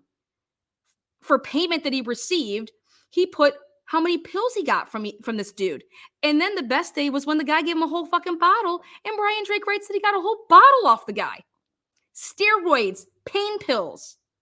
And then he talks about how he unlocks his car door for the guy to go put it underneath his, little floor mat. And then the guy texts him and says, I can't do that because there's a cop sitting right next to your car. And he's like, oh, okay, then next week. Not like, wait, what do you mean there's a cop sitting next to my car? Like that wasn't like, I would be like, wait, what do you mean there's a cop sitting next to my car? I would have a problem with that. I would be like, what are you talking about? There's a cop next to my car. Get the fuck out of here. So, but here, Mike Van Leuven and Gary Tolson saying that Brian Drake had some super uber awesome chiropractic business, that's so fucking laughable. Because he didn't. He didn't. He did not. He did not. He did not. He did not. Like and then Van Leuven tells people that Brian Drake would work 2.5 days in Bonners Ferry because in the mornings when he would wake up, he would see patients in the morning before he left then to go back south. That is absolutely false. He did not see patients in the morning on like Fridays or Tuesdays. 100% false. And his digital evidence proves that he gets in his car and he leaves in the morning and goes to Sandpoint where he sees maybe a couple patients. He does not ever, he never scheduled people the next morning in Bonners Ferry. The fuck out of here. None of that is true. Dan Moore's practice would see like 60 patients a day. Brian Drake would see literally max 20 a day. 60 to 20. Dan Moore, 60. Brian Drake, 20. And that was just on 2 days. Those other days, Brian Drake, I don't know what the fuck he was doing. Okay. And then he would have huge gaps in the middle of his days because he took 3-hour lunch breaks. But you have these investigators who this is their job, right? This is their job. They know that this is not true unless they can't read. Can you not read? What do you need help with? What do you need help with? What are you struggling with here? What do you want to talk about? What can I help you with? What part don't you get that Brian Drake literally did not have a successful company? Why don't we follow the money? Where was all the PayPaling coming from in their accounts? Did you ever look at their accounts? Why is all this PayPal 5,000, 6,000? Where's all this PayPal money coming from? Anybody want to, I mean, it wasn't coming from Brian. Brian Drake didn't have PayPal with his customers. The fuck? Where's all this PayPal money coming? Who's PayPaling Jennifer Drake? What is Jennifer Drake selling? Is Jennifer Drake selling her home? Is she Airbnb-ing her home? You guys know that Jennifer Drake started Airbnb-ing their home. Why would Jennifer Drake Airbnb a home where a family of 6 lives? Have you ever heard of such a thing? I've never, in all the years that I've done this, have come across a case where the victim's wife added stress onto their life before his, untimely murder by saying, we're going to Airbnb our house. We're so successful, but we're going to Airbnb our house to make money. Yeah, that tells me that you're successful. That tells me that you're desperate to make money. Why? You guys, and then this is what would happen. They would then go on trips. They would leave for the weekend or leave for the week. And they would go stay at her parents or something. And then here, people are Airbnb-ing her house. How do I know this? Jennifer Drake texts us about it. That's how I know this. Jennifer Drake owns at the time of the murder, a huge white truck. That is the description of what Eldora Gatchel sees in the fucking parking lot, was a huge white truck. And it was a Ford. I don't know if it's hers, but you want to be all, hey, I'll throw out some circumstantial shit. And then 911 call. 911 call. You would think that would be the first thing that would be turned over from the prosecution. So we talk about the Idaho4 case. Do you know that in the Dr. Moore case, they didn't even have the 911 call given to them? They didn't even have it here when they went for this hearing. They still to this day probably don't have all the 911 calls. But so when we look at the Idaho4 case, the 911 call is all a big problem, right? Nobody wants to talk about that. Well, I've spoken with an expert, and I said, hey, have you ever heard of such a thing where the person who calls 911, it doesn't show up on their phone records? He's like, well, if they deleted it, but then it would show up in a Celebrite dump. Okay, so you've never heard of phone companies purposely leaving out 911 calls because that's what they do? He said, absolutely not. Never. No. 100. And you know who I asked this question to? Was the guy that did the Murdaugh murders, Micah Sturgis. And he said, you're telling me that there's no history of a 911 call? I said, oh, there's a history of it being recorded. There's no history in the person's cell. Like they said, they use this type of cell phone. They use their, their personal cell phone. They made this call at this time. They don't have a landline. This is the call, this is the phone they did everything on, it just not showing up. And I said, well, what if it was deleted, And he said, no. He said, if it was deleted, it would still come up like how in the Karen Reed case, how Jennifer McCabe, all of her deleted shit, you know how it comes up in the Celebrite, it shows you everything that was deleted. He said, that's what it would show. And I said, okay. He's like, is it there? I said, no. He said, then she did not make that 911 call with that phone. 100. He's like, I can even do more digging on that phone. I said, you're sure about that? He said, yeah, I'm sure about that. He said, yeah, no, you can't hide that. Can't. He's like, let me put it to you this way. I would be able to show that Jennifer Drake did not use that phone to call 911. I can't show what phone she used, you know what I mean? Because we don't have that, but we would be able to show that Jennifer Drake did not call 911 with that phone. I said, let me tell you something else that I found. I calculated how long the 911 call was, from its onset, because she was patched through, because I explained the situation, that she had went from one dispatch to then another dispatch to another dispatch, but it was all consecutive, meaning like it was all just one call. And so I added up all the minutes of that one call, how, because we don't have a phone call from it. So I have to take the 911 calls and add them together. Okay. So I add it all up and we have a number that is the total length of the call. Well, then I said to Micah, I said, well, let me ask you this. She uses her cell phone, or somebody does, to make a phone call at 7:32 and 40 seconds, and it's to her husband's cell phone. But this would be the same time that she was on the phone with the police with her cell phone, allegedly, And he said, oh boy. He's like, it sounds like somebody maybe did a butt dial or did a boo-boo. I said, what do you mean there? He's like, well, so her phone's being used at 7:32 and 40 seconds, but she's on the phone with the police with that same cell phone. He's like, that's another way you can show that that's not the case, And I said, well,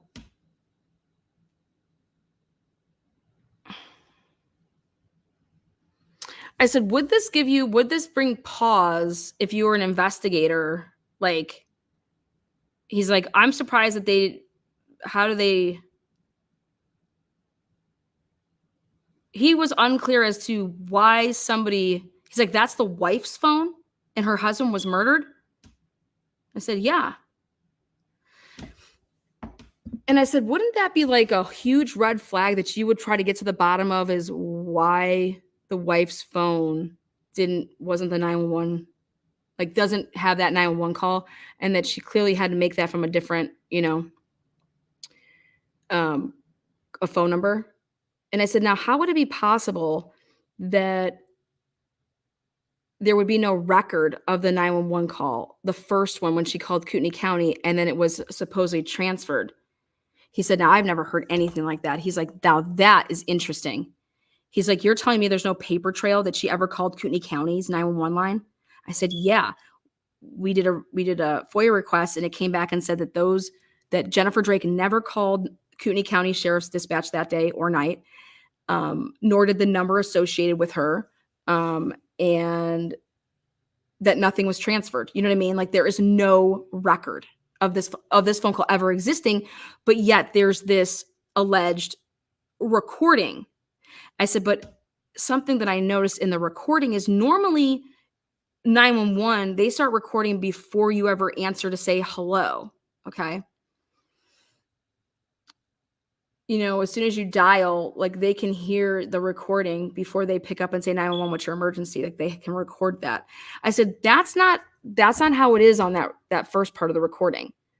It doesn't start recording until they say, you know, 911, what's your emergency? And then she starts talking and then it's transferred to another dispatch. But the thing that's interesting with the transfer is that the person from the Kootenai County dispatch doesn't say, hey, this is Kootenai County with a transfer. Here's, you know, here you go. But the other one, like the person that transfers it from Bonner to then Boundary says, hey, this is Bonner County. I have a transfer here. Go ahead and, you know, he's like, I'm not going to tell you what he said, but let's just say that we are on it.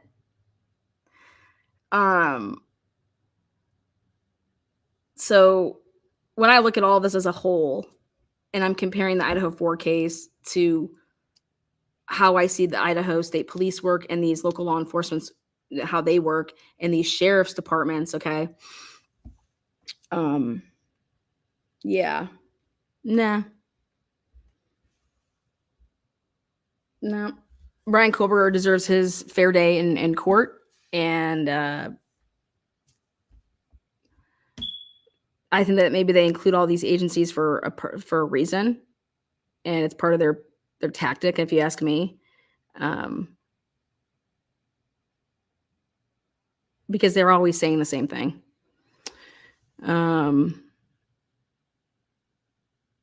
So, but people that ask me questions all the time, do I think Ann Taylor's fucking up? No, I don't. Sorry, I don't think that she's in on the take. I think she's trying to be as calm as she can be and as politically correct as she can be. And she's trying to say things as nicely as she can be. And she's not trying to point fingers at, you know, Bill Thompson, because I think she's pretty much putting it out there that she knows how they operate. And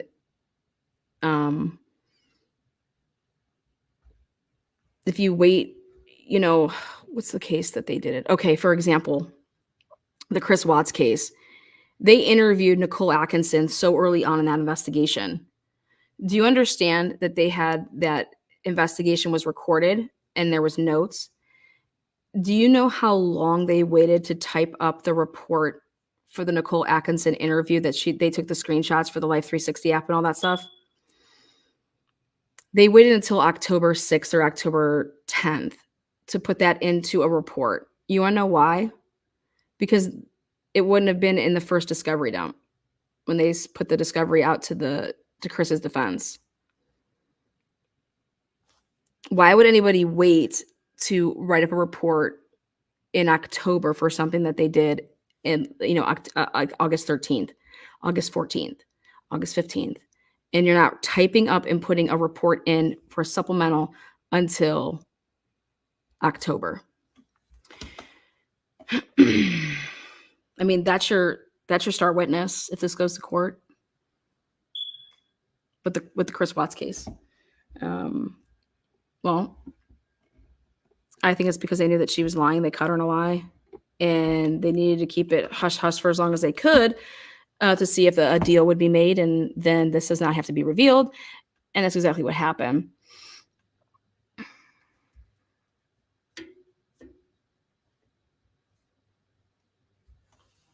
Screenshots are useless. Like, until you get the data on the phone to then to corroborate that screenshot. It's, yeah, you can show somebody your phone, oh, hey, here's this, whatever. But if I show you my phone and I already deleted a bunch of shit out of there, you can't see that. Not until you dump the phone. Well, then you know if I deleted any text messages, if I deleted a contact, if I deleted. So if I show you, oh yeah, you know, here, this is what I did, you know. And so what I was thinking that would come back was the cell phone on Jennifer Drake in that Celebrite, that it would be the deleted 911 call for some reason. Like, but I would say, why would anybody delete that? But it didn't come back that way. And in fact, it came back that she never made that call from that cell phone. So that tells me that she made that call, because I know that she made the call. I'm not saying she didn't. I'm not saying that this is a made up fucking recording. She made the call. She just didn't make it from her cell phone, which means that if her cell phone is at home and just chilling there all day, what phone and where was she? And that's enough reasonable doubt. That's a huge question that you can prove. Like, Jennifer, your phone didn't make this call. So we can't say that you were even with your phone, because then why wouldn't you use your phone at Hayden to call the police? Now we can ask ourselves, where truly were you? And on that day, she was supposed to meet up with friends, and they usually, like, I don't know, go grab wine or something like that. And she was wanting to cancel that. And she does that with Amber and this other girl, Sherry or Cheryl or fuck, I don't know. But you used a different phone. It's clear as day. You did not use Amber Van Ling's phone either, according to the request that I did. But that tells me that you have a burner. You used a burner phone. And there's no other way around that. You know? And you want to know what these fucking cops did? They go and get the Life 360 app data of only Brian Drake. They don't get the Life 360 family account, which is, okay, we need that person's email. We need, her son's, her own, the Brian Drake's. Why would you only go and get Brian Drake's data? Why would law enforcement only do that? And I'll tell you why. Because they fucking know. They don't go and get it, because then what's it going to be revealing? So that's just as that evidence could potentially be exculpatory, and you knew it, and you didn't go and get it. And there's an argument for that in our justice system.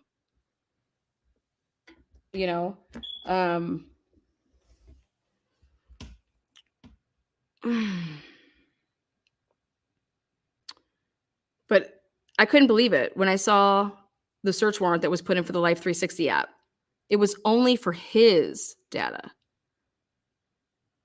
After the returns come back and this bitch doesn't call 911 from her cell phone, Van Leuven, you were over here talking about how people are going to kill themselves with some gas leak, but here, right in front of your fucking face, you see that this broad didn't call 911 from her own cell phone.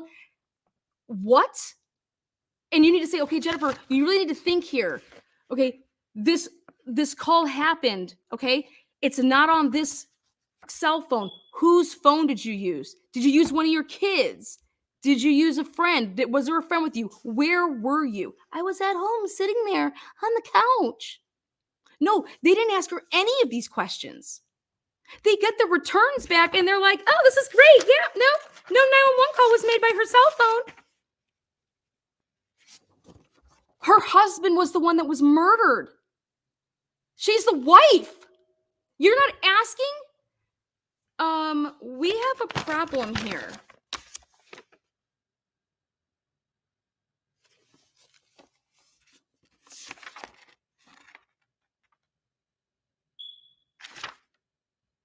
And that's what tells me either you were dumb, inept, all in one, okay, or you are a corrupt dude.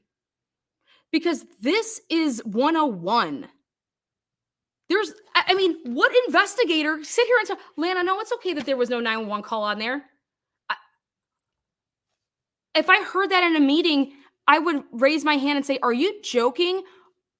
Or if you're being serious, I quit. I would never work for somebody that literally thought that wasn't a big deal. We have a broad that made a 911 call. We have the recording of it. It's a very, very fucked up way that it all transpired too. She got it patched along, and then even the people that were taking the call, they thought something was weird. So when we get the data back and we see that, okay, she did not make this phone call from her cell phone that she said that she did. What do you want to do about that? What are we going to do about that? Well, nothing. We're going to go with what she says, which is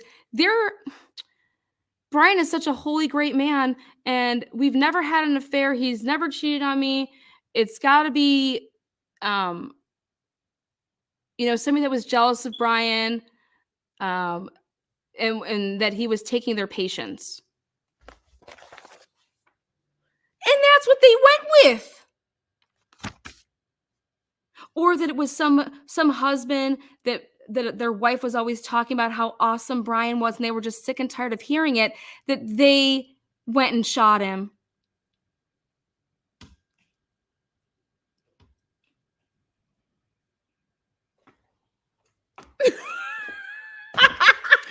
This is what they went with. And so you have to ask yourself, do these people deserve jobs? Okay, or are they corrupt? So I don't want to sit here and say that they're corrupt when they're stupid, because that's not fair. Okay, that's not fair. So I don't know. You guys can decide. Do you think that they're stupid? Is Van Leuven and Gary Tolson stupid? Okay, or are they corrupt? Or are they both? I mean, they could be both, stupid and corrupt, But there is no way in hell I am going to let the world think that Idaho is this amazing law enforcement product, because this case should tell you everything. And then you have to ask yourself, why would they care? Okay, so people kill their spouses and do that shit all the time. In fact, that's like the going thing right now, is the hiring hitmen to kill your husbands, right? Or your ex-husbands, so that you can get their money or their more time with your kids and, X, Y, and Z. But guess what I believe? And here's my belief, is that somebody did their homework. Somebody tried to do their homework and said, listen, we're going to get the money on the with the life insurance policy, right? With the $1 million that she got in 3 weeks, got the mill in 3 weeks. Unheard of. And it was Mike Van Leuven that basically allowed that to happen when he said that Jennifer Drake has been nothing but cooperative and we have no reason to suspect that she's involved. That's what he said to Omaha Life Insurance, whatever. So I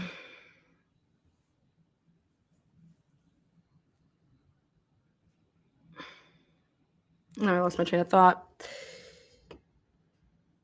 Oh, this was it. That it was going to be a double cash-in day. I kept asking myself, why in the world would they go and frame someone like Dan Moore? He didn't do it. Okay.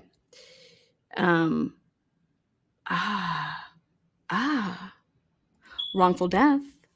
If you go and tie this up, okay, with somebody that has nothing, you ain't getting nothing on a wrongful death. They don't have anything. They're not going to be giving you anything.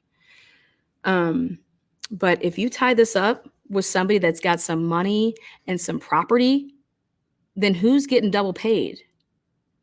Motherfucking Jen Drake is getting double paid.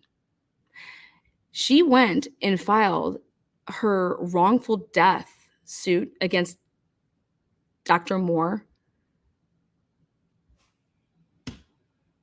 during the criminal proceeding when it was just getting underway.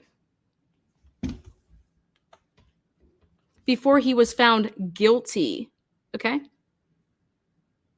Before he even, this was just starting. And then boom, as it got started, boom, you violated his rights, this is a coerced confession. And I'm going to give you guys a little a spoiler. People false confess often, and it was DNA that exonerated these people down the road, right? Well, in this case, all these detectives had to do is actually listen to Dr. Moore trying to say what he did and how he did it.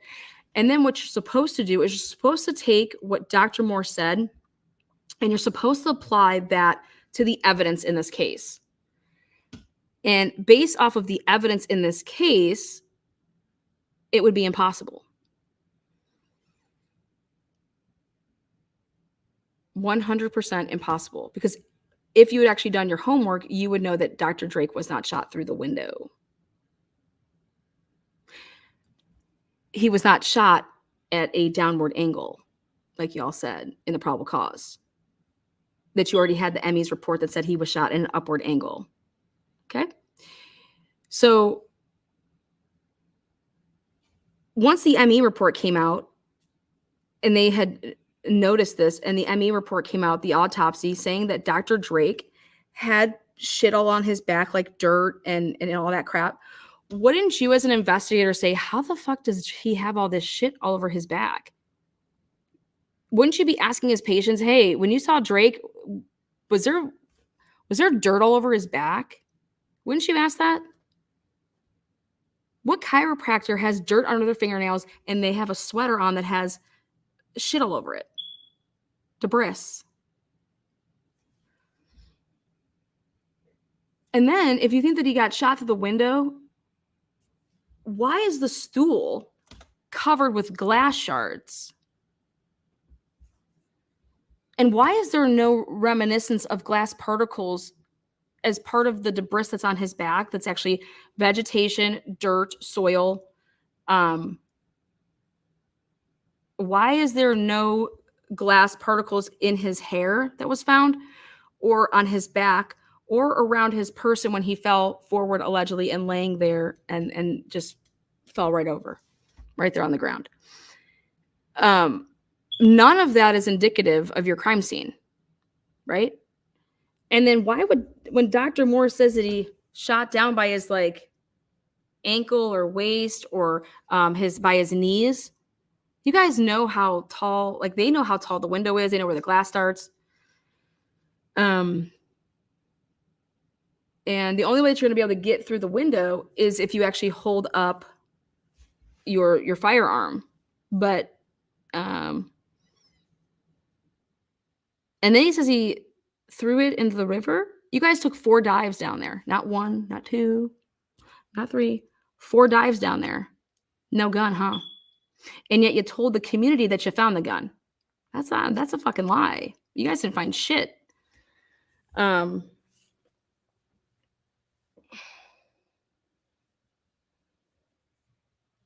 I'm just curious. You guys think that Ann Taylor's stalling?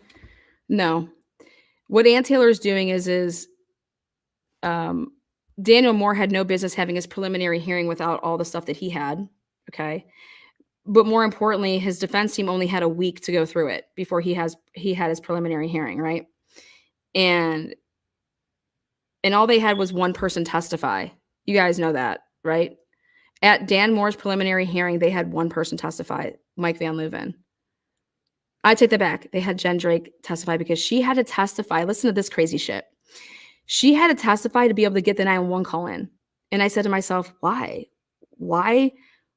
And that's what the judge was saying. Why does she have to authenticate a 911 call?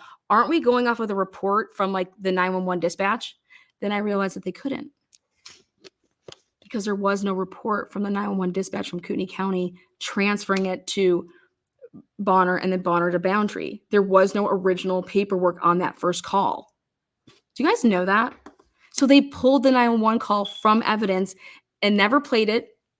And they only had, so they only used her so that she could say what time she had called him and then what transpired on the phone call.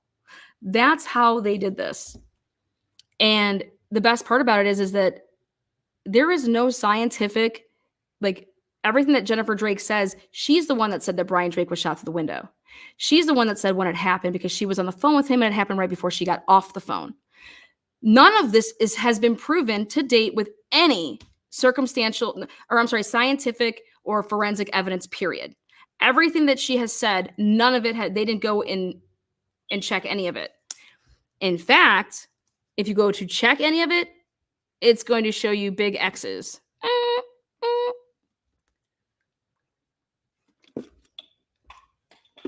And this is how Idaho works. So think about the Brian Kohlberger case. Do you want to sit here and tell me that they were never going to solve this case without IGG? Oh, I totally believe that. They fucking don't know what the fuck they're doing. Not a clue. Okay. But they're collecting all this grant money because they have all this, they have this great state of the art lab to do all this, forensics and IGG and whatnot. Why didn't you use it then? They should have to give back all their fucking grant money. That's my opinion. You want to know why they didn't? I don't think they had them do it. Is because of what the lab requires you to do and how you have to document everything. And I think that was problematic. Yeah, that's just my opinion. But investigating this case, they said this was an isolated targeted attack. This wasn't an isolated targeted attack if this was Brian Kohlberger. Period. Not by what they would think. So that means that someone's going to get on that stand. They're going to say that from the beginning, we believe that this was a serial killer in the making or a serial killer, period. So then that's how they were saying it was isolated and targeted. It was like these people were the targets, or this house, whoever was in this house was going to be butchered. Who's testifying to that? And what evidence at the scene was indicative of that? Please enlighten me. I love to learn, so I want to know what at the scene was indicative that this was an isolated, targeted event. Because I don't think you leave fucking witnesses. Why would you not kill Bethany and Dylan? Who goes into a house and leaves people? Leaves people who are getting up and out of their bed and opening up their doors every other second. Yeah. I'm telling you, a crazy person would do that. No. So Brian Kohlberger is going to leave a witness, or anybody for that matter. Or did you create a witness? I don't blame the FBI in this one bit, because if they were handed data here, do whatever, your IGG with it, they didn't have anything to do with this, they were being helpful. But when you want to talk about these people that would have been doing the investigating and doing the crime scene, you guys, they took a shade in Dr. Moore's case that allegedly was shot through, and they yank it to pull it up. What are you doing? What the fuck are you doing? You're tampering with one of the biggest pieces of evidence, which is the fucking blinds that was shot through after it was shot through the window, then it went to the blinds. But did it go through the blinds first or second? You're fucking with shit. This is what ISP forensic team came in and did their Pharaoh scans. So when you want to talk about ISP coming in like this, like the video I showed you guys right here, look at. There is a difference of what you're working on. This is their van or their truck, whatever. This is them back at it. They need to come back out right here. Right there. What are they reading? What are they doing? And that girl's testing out her, her camera. Okay. So they're probably reading the manual.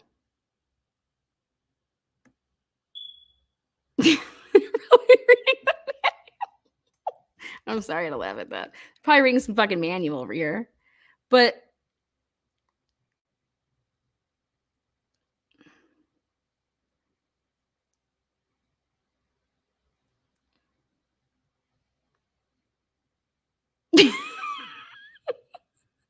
now she's going to go do what? Now she's going to, if she goes in there, I swear to God, and opens up that door to the car.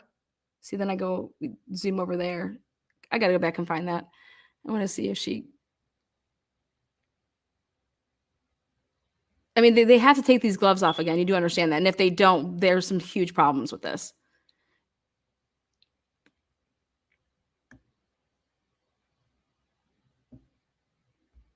And then look at this.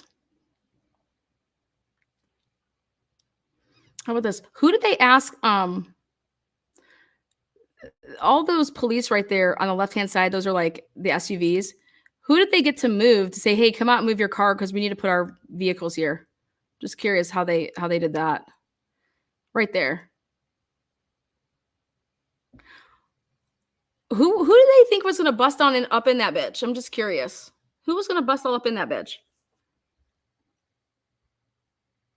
You know, but what I can definitely see here is that at this point in time, at this date, at this time, they had gone through and well, they put 2 seals on there.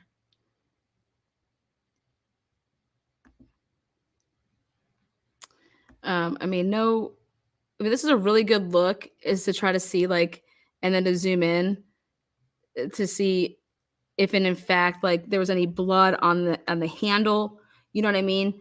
When he would have left, okay? The killer would have left. Take a look at this. I'm sorry, but that was your way out.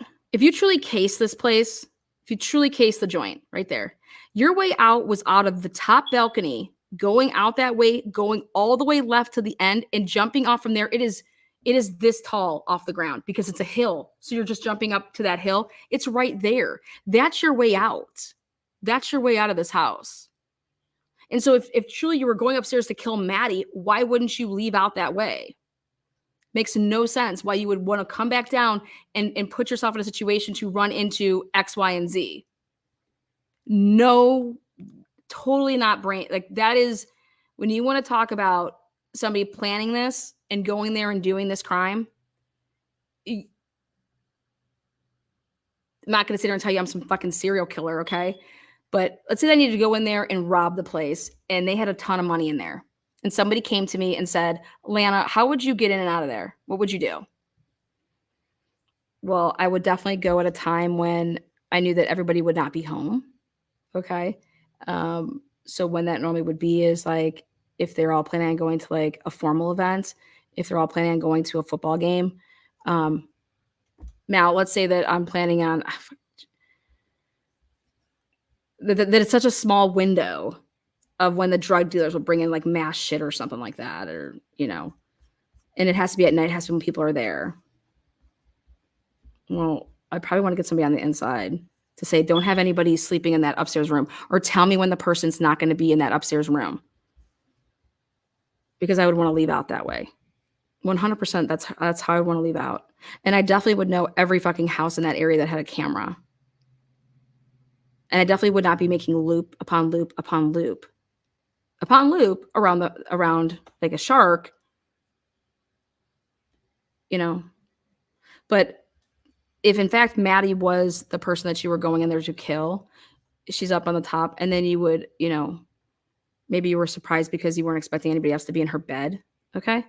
That's what kind of, you know, threw it all off. Then I still think that your plan would still be to go out that top, you know, other bedroom and out the balcony. And people can say, oh, well, Murphy was in there. So unless it was, if I saw that dog and if it wasn't like a German Shepherd or some fucking pit bull, okay, I'm going through that room. But I would also know that. I would know that there's a dog there. There's no way that I wouldn't know that there's a dog there. Unless you think that you did this and you didn't think that Kaylee was living there anymore. So then you have to take off the map that Kaylee wouldn't have been a target. I would also be very suspicious of, okay, I know the cars that are supposed to be there. I know who has what, especially if the person has been stalking them since August, right? That I would see who the fuck is the this Range Rover? Who's this Range Rover belong to? I'm sorry, but that would really, really, you know, I would have never seen that car before, ever. So whose is that? And honestly, I would think that it was a male. I would think with these type of girls that somebody was shacking up with some fucking dude that had some money and that they were having an overnighter. But, or possibly like a parent's car. You know, that Range Rover being there, we're not looking and thinking it's, I'm just saying, if you want to talk about that, you're saying that this guy stalked it and knew it, right? Then you have to, then you can't just say that his stalking mentality and his wherewithal and his brains just went out the door the night of the murder. I don't think that you can say that. That doesn't fit. You can't go back and forth between victimology, as well as who you believe your suspect is, and you're gonna what do you call it? Your baselining, your behavioral, the FBI profiling. There's no fucking way. Plus, overuse of the F word sounds good. Bye.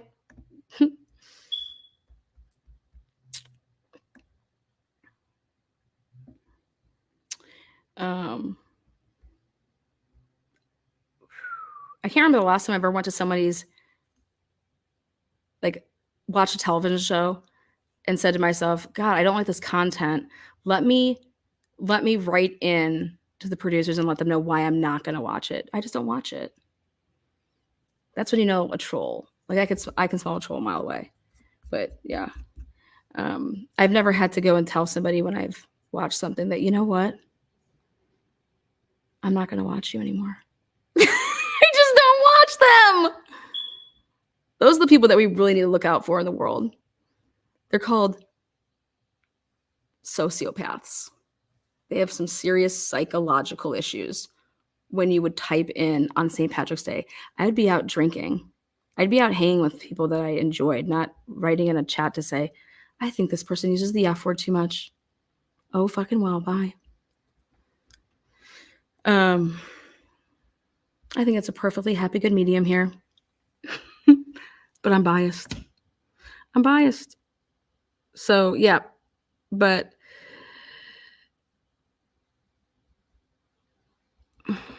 Arrest of a 28-year-old man in connection with the brutal murders of 4 University of Idaho students stabbed to death in their beds more than a month ago. At about 2 a.m. on December 30th, 2,500 miles away from the scene of the murder, SWAT teams are breaking into a house in eastern Pennsylvania to make an arrest. A break in the case that has gripped this nation. Police arresting a suspect, PhD student Brian Koberger. He's facing 4 counts of first-degree murder and 1 count of felony burglary.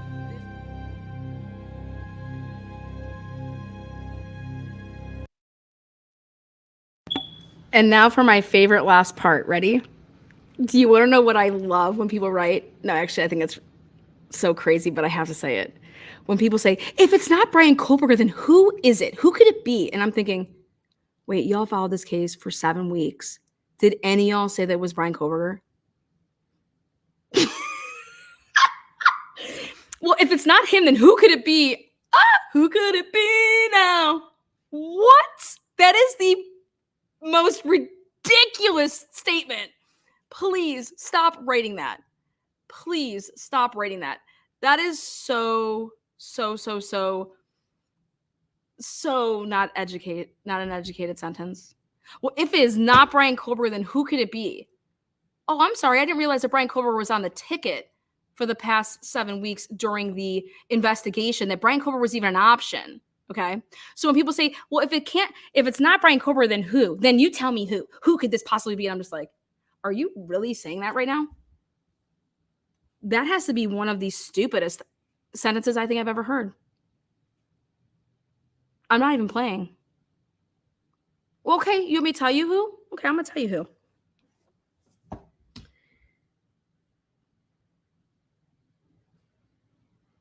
Hoodie guy, for one. Absolutely hoodie guy. Why? Well, because on a night that somebody would be brutally murdered, not 1 but 4 people, this guy looked like a complete stalker. This guy was following them, allegedly talking with them, and all of a sudden doesn't talk to them at the grub truck, and instead pops up his hood from being like this with his hat like this, and goes like this. I want to know why he did that. I want to know why he did that. Because he knew that there was cameras there. That's why he did it, right? But now, like, think about this. If this was back in the 1990s, in the early 2000s, that dude would have been arrested on the spot after seeing that. But So, like, who could it be? I don't know. Why don't you ask ISP why they spent, I don't know, morning and night at the Sigma Chi house? How about all of the videos that we watched where all of these people, all they would do is put on masks and have knives and pretend to stab each other? And, you know, normally people dress up as sluts and whores during Halloween, and the people on Idaho's campus, guess how they're dressing up? They're dressing up like bloody victims, and people are running around and like being behind people and like weird shit. That's not what we dressed up at for Halloween when I was in college. We were like, what were we? We were Girl Scout cookie sluts. What selling Girl Scouts? Troop 69. That's what we were. Not all bloody and going to parties all bloody. Like, I thought Halloween was supposed to, you know, that was like a free pass to be a whore. Whatever. That's a joke.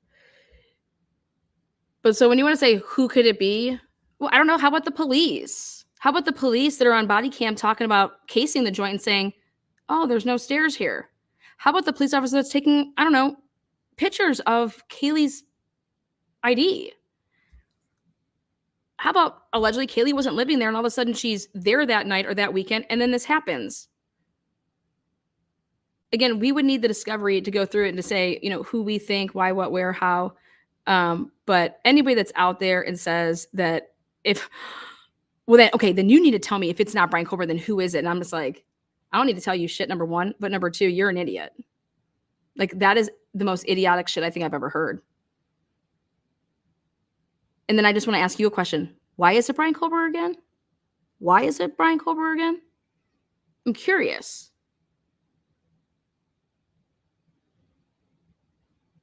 And the answers that they give are priceless. There's one piece of evidence tying Brian Colbert to that scene. And that's that sheath, right? What else?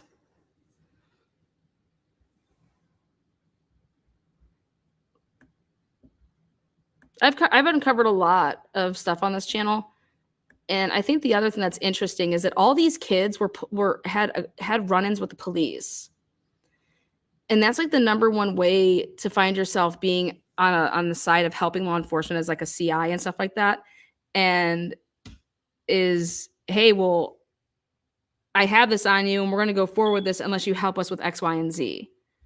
So right before the murders, all the roommates inside had like a run-in with the cops in some capacity. And I'm really curious of Maddie's, or not Maddie's, but Bethany's incident with her car on Pullman's campus. And was that in a car accident, or, you know, October 14th, 13th? Right around the same time that Brian Colbert was pulled over. So.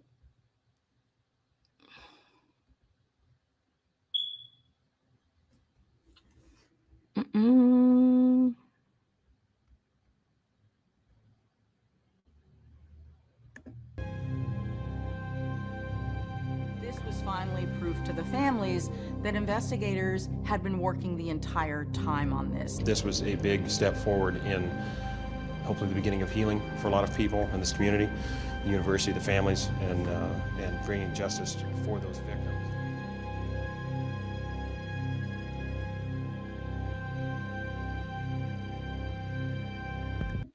Okay, so right there, that Tyson, he was taken. Says Captain Tyson Barrett is the case agent for this incident. Just so you guys know, he was taken off the case, and then it was only Anthony Dollinger. So you guys should probably ask yourselves why he was taken off the case.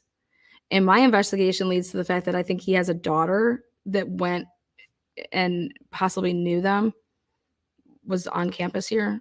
But take a look into that. So Captain Tyson Barrett, if you go and you see, he was taken off this case. And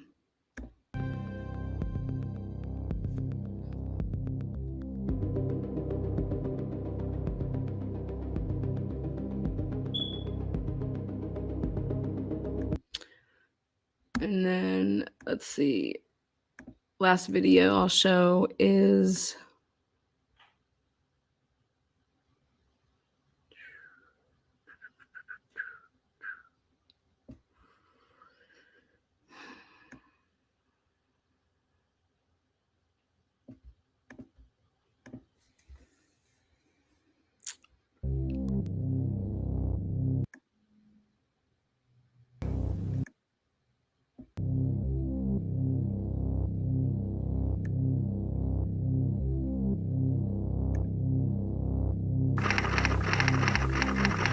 We begin with breaking news out of North Idaho. Just a moment ago, Moscow police confirmed 4 people were found dead in a home. Xana Kernodle. Ethan Chapin. Madison Logan. So Bailey Gonçalves. They shared everything. They came here together. They eventually get into the same apartment together. And in the end, they died together.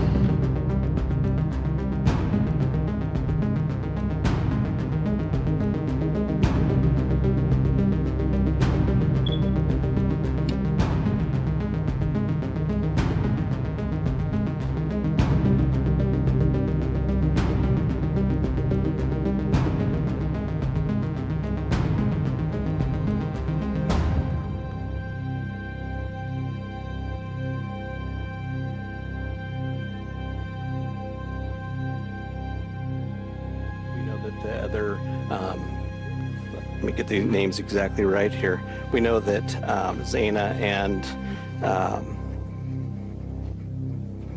Ethan were at a different party on campus. On September 12th, there was a vandal alert that was sent out about a potential stabbing threat on Paradise Path. Does this have any connection with what we've seen so far?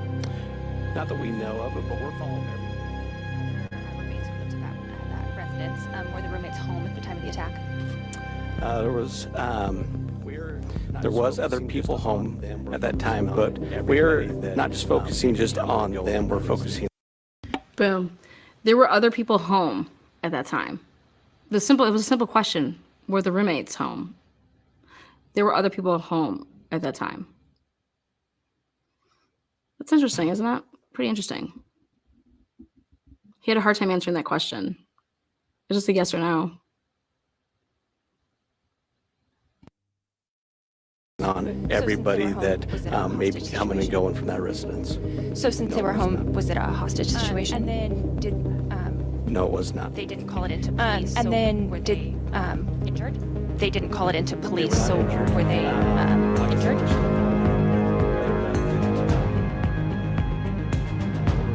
No one that we're not going to talk to. There's no one we're not going to interview. There's no one that we're not going to look in. And that's not true because they got the name Brian Kober and his, white Elantra 1129. And let's see if they went and talked to him. And we're going to do our due diligence. We're going to make sure that nothing goes under. I know you said when the call came in, it was for an unconscious person, and also that was a stabbing. It seems, just from an outside perspective looking in, like that would be not the first thing a person calling in would think. You're right. But the report that we got was that it was an unconscious individual. It wasn't until our officers arrived on scene, went in to do caregiving check on the individual who was unconscious, that we found the scene that we found. Okay, thank you. Okay, so I want to say this. It's very important. He is not saying that the unconscious person was the person that was outside that became unconscious because of, seeing everything. And I believe that actually Steve Gonsalves was saying that he was under that impression that the unconscious person was the person that was, outside when they arrived. That's not true. Okay. Or is Chief Fry lying right here? Take a listen again. Person, and also that was a stabbing. It seems, just from an outside perspective looking in, like that would be not the first thing a person calling in would think.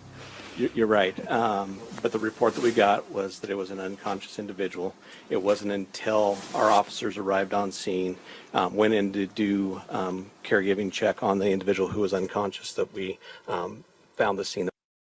Went in to give caregiving check on the individual that was unconscious, which is the individual would be inside, not outside. Okay, it's really, really important. So a lot of people get that twisted. Okay. Okay. That we found. Okay, thank you. Yeah. Hi, Heather Roberts with ABC News. Just to follow up on what she asked, so the other two roommates were there at the time of the attack? All the information that we have from our investigation is that yes, they were. Okay, but they were unhurt. That is correct. So is there any explanation as to why it took so long then for someone to call 911? You have surviving witnesses to an incident at 3 or 4 in the morning, and the 911 call didn't come until noon? I don't think I ever said that they were witnesses. I said they were there. So.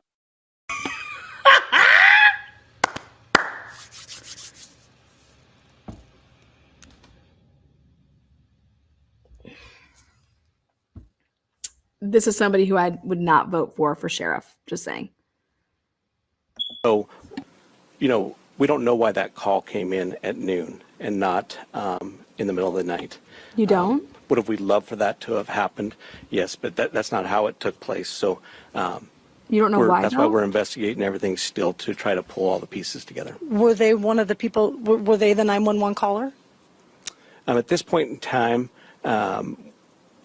I'm not going to divulge who our 911 caller is. Why? Just because I want to keep the integrity of the investigation at this point, okay?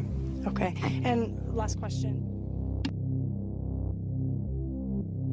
Revealing the 911 call would jeopardize the investigation, according to Fry. And I think that's interesting. Stabbing was originally used, which is confirmed in this dialogue between Fry and the inside reporter. As Fry does not correct her. Instead, he actually says, "You are correct." And then Fry tries to explain that it was a sequence of events, which was a report of an unconscious person that led to the discovery of the scene. So who discovered the unconscious person that they want to give life caregiving measures on? So who started the rumor that would be spoke by Christy Gonzalez? My niece called around 1:30 and said, "Had you talked to Kaylee? Something bad had happened to Kaylee." And my niece called me and she was freaking out and she said, "Christy, have you talked to Kaylee?" And I said, "Yesterday, you know, like last night." And she said, "Something bad. Something bad." The Gonzalez family says they want to do anything they can to help the investigation, but believe investigators could be missing the mark. Imagine if you're a parent and you have pertinent information to this, like that dog, and you're asking me to just shut up. It's not going to happen. I'm going to find a microphone and I'm going to talk to it and I'm going to tell people this is important. Whether it helps solve the case or not, how can you eat that? How could you suppress that? Something you know could help your child and help everyone in that house find justice. But you can't force them to ask you the question. Christy Gonzalez speaks about what she believes happened in the early morning hours of November 13th. And went in very methodical. I think he really thought it out. I think he was quick. I think it was quiet, and he got in.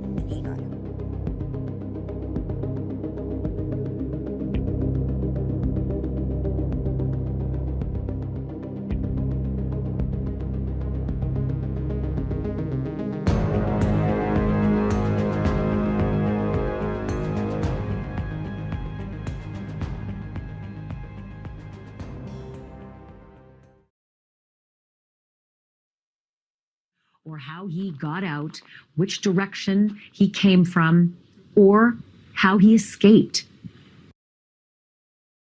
People walking around. What America needs to know, we have a moment in time to make an impact, do our due diligence, listen to what people are saying, write down deep, like notes, and you can be a part of solving it and work on it. Anyone who thinks that one officer or one department can do this alone, 4 people, they're crazy. Yeah. This takes the whole community. This takes all of us to solve. We can't put this on one man, one officer, one police person, one deputy, one sheriff. We have to all come together and say, you know what, this is on us. Are we gonna let these people exist and go undetected? Or are we all gonna come together and say, this is enough. We are gonna stomp this guy out of our community. And I'm telling you right now, we're coming for you. Yeah. You're going to get stomped out. Yeah. I feel like America is being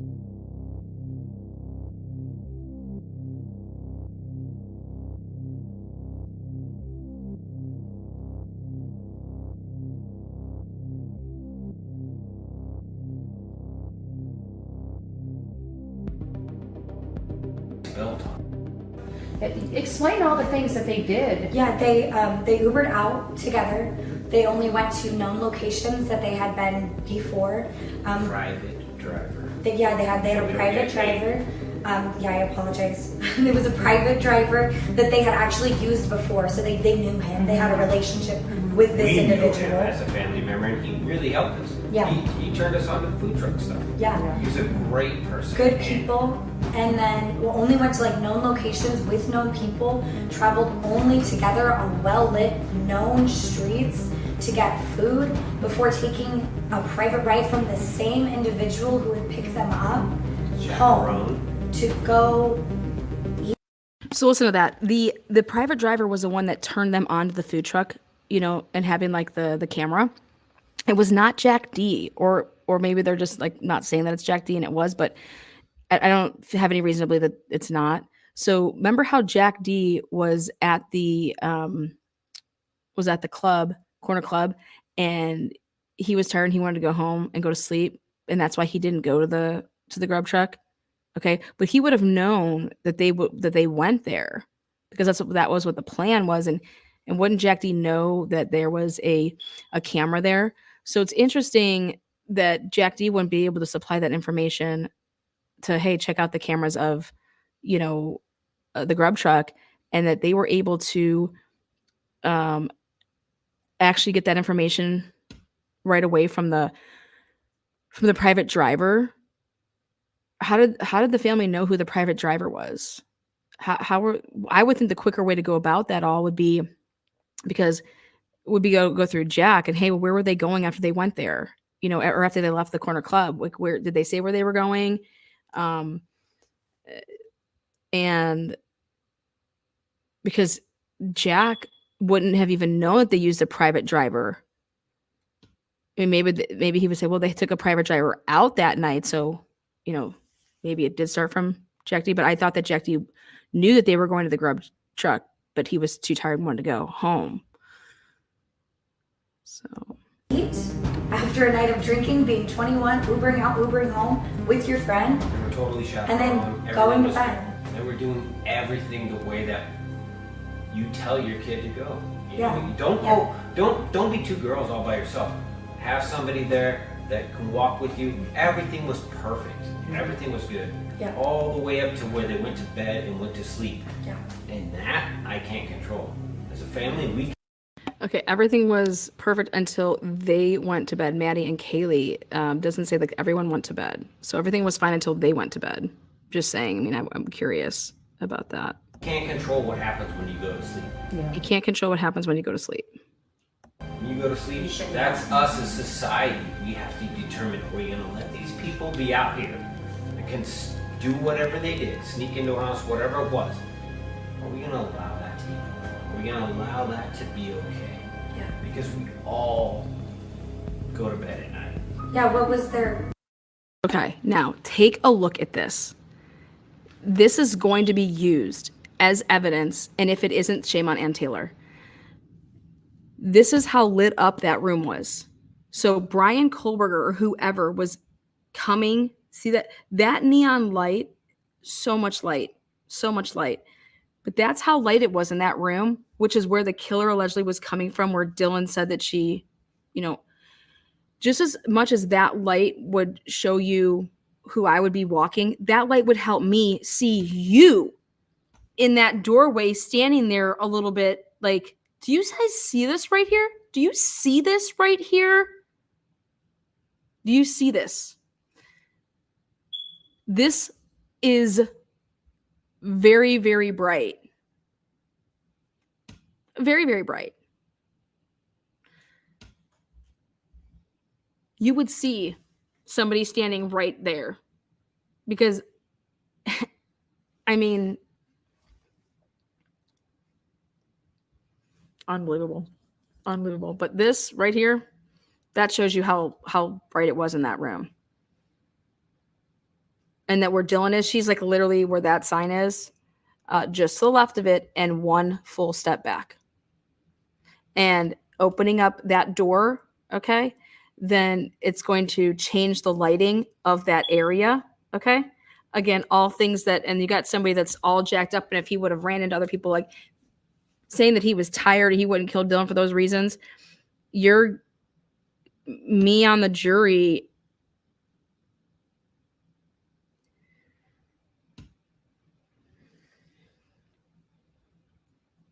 So there wasn't any witnesses. You said that she slept downstairs. Now all of a sudden she slept upstairs, and she's the person that is saying that there was these bushy eyebrows.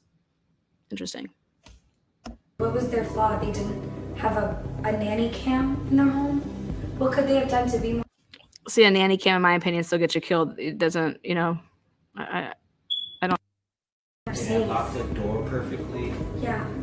No, it's Moscow, Idaho. It's safe. I wonder about the door because Kaylee was a door locker. She would come totally here, was. and so I question that all the time. Like, why wasn't the door locked? Why wasn't the door locked? That's not what society's built. You don't say, oh, well, you didn't lock the door, so you deserve to die in your sleep. You don't do that. We have. Okay, so which way did he go in? Did he go in the slider? Did he go in the front door? Did he leave out the front door? Did he leave out the slider? Now, somebody that has gloves on and those gloves would have been covered with blood, you're going to sit here and tell me that he opens up the slider or he opened up either one of those doors, but then when he would have left, he has to, unless he's leaving the door open, which is then defeating the whole purpose of keeping it quiet, because if anybody's going to scream, right, you're going to be able to hear it if you leave the door open. Everything echoes in that area. I did a test with it. I can hear from over where Linda Lane is to over where that house is. No problem if you are trying to yell for me and say something. So that's why I believe that the authenticity of Linda Lane, that is 100 coming from over in that area. A society where these people show red flags, we identify them, we address them, and then we remove them from hurting other people. The phone call the Gonzalez family received on November 13th is one they'll never forget. We were, it was Sunday around We're watching football. 1-ish, and we were like watching every football. family, or a lot of families on Sunday. And We're then watching our football. son was here. Everybody.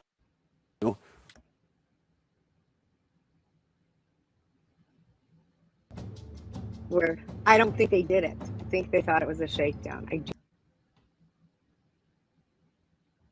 Hold on, the NFL will strike me. She said, Chris.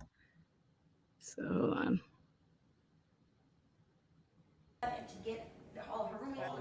Seems like I think the sorority sister might have stayed at my daughter's house or not, but knew at 8:30, and there was a narrative discovered and built, and two people who are really important to the case did. Where I don't think they did it. I think they thought it was a shakedown. I do not think any student did it. Right. But I think that they all nobody know told you far that, more right? than That's they're something saying. that when it comes to the shakedown stuff. Well, I know that's that not he- something that your daughter Well, told you the that she shakedown thought it was a stuff. Oh shakedown. no, that I was told. No, I was told that. You were told what?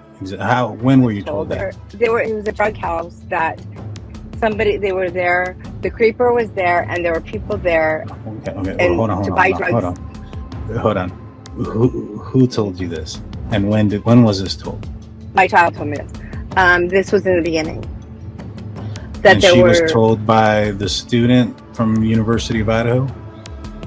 the student's girlfriend from University of Idaho. Okay. Where did she get that information from? My daughter told me is that she got it from the high-five. Oh, she got it from the sorority. Yeah, she got it from the sorority.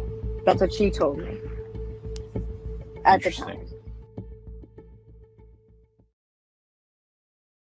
1, 2, 3, 4, almost as though they're walking in single file. Out at night at 3 o'clock in the morning, actually closer to 3:12 in the morning. And as you watch those 4 figures, remember, police say the murders happened between 3 and 4 in the morning. Did those people see something? Who are they? Have police tracked them down, asked them any questions, ruled them out? And again, if they're ruled out, did they see something as they were on foot, walking just steps away from where the murders happened? We do not have the answers to this, any of it.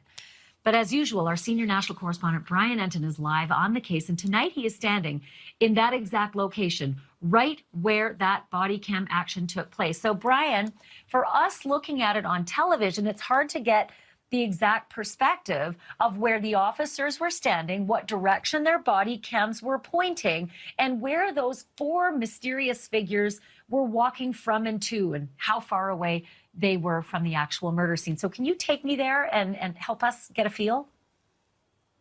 Yeah, it's very confusing when you're looking at the body camera video, so hopefully we can give you some perspective. This is Band Field. This is where the alcohol call came in.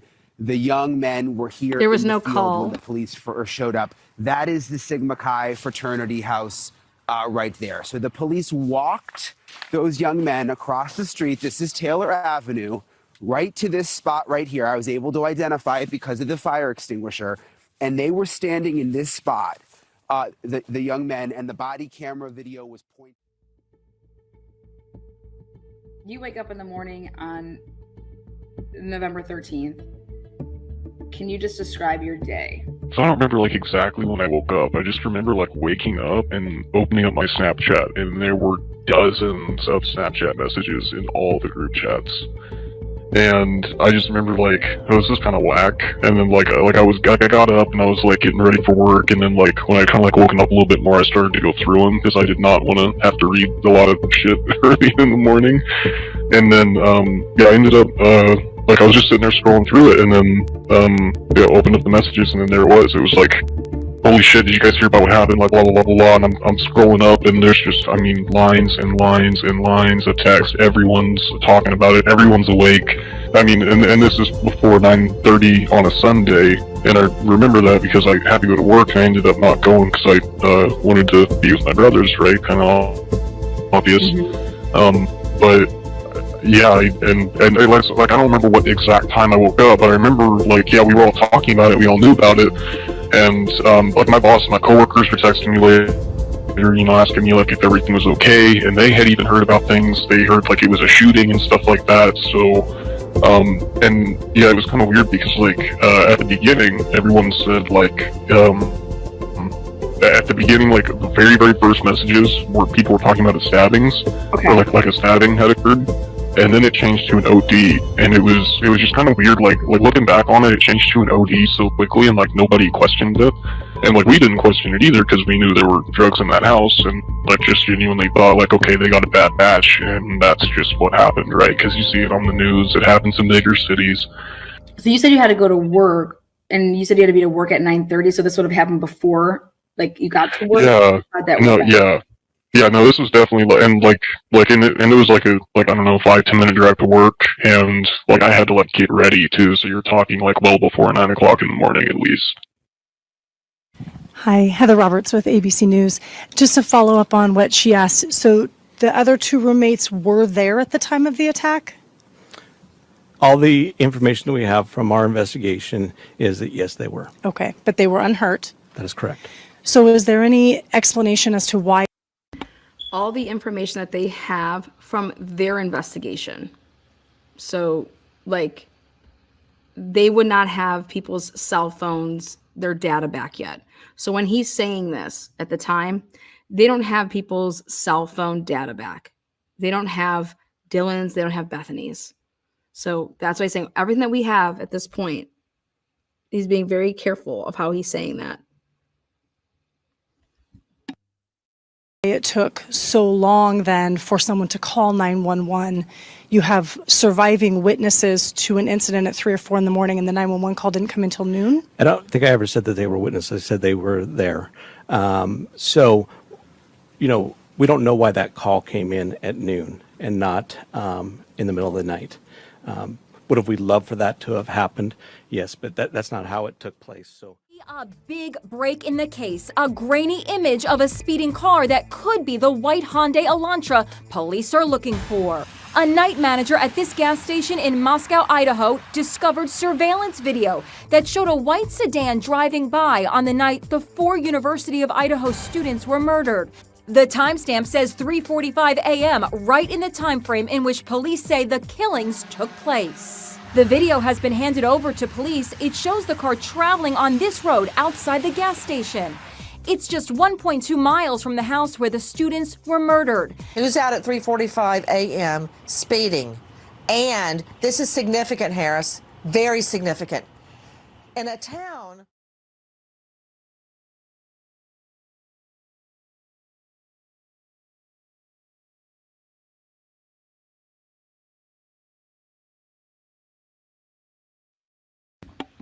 All right, so I did this is how I got the body cam of this 3:38 a.m. That's the guy that took the sign, okay?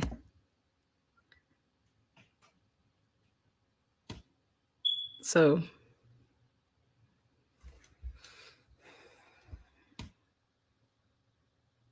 that's the gas station where the mobile is that they said they found the that picture. So that's the mobile gas station where that night manager was just going to town looking through footage. And then and that was at 3:45. 3:38 is when the cops engage with the guy that had the sign. But they ask him where he got the sign from. Okay. And he got him from the other gas station, so not that one.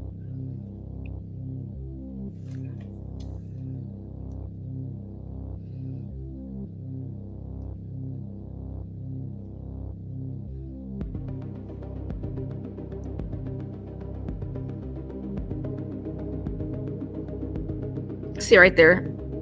See how right across from where that mobile is? If you go straight across Highway 8, that's Steiner. That's the way that they're saying Brian Koberger went based on the PCA, that he was, that he had crossed, right there, Steiner Ave.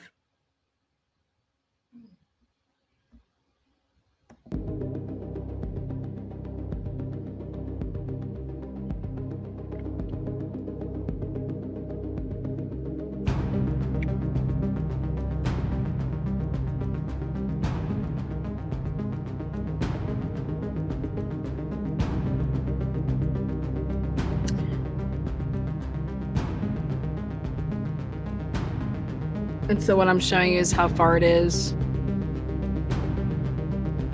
from where that sign was taken. It was 3 minutes.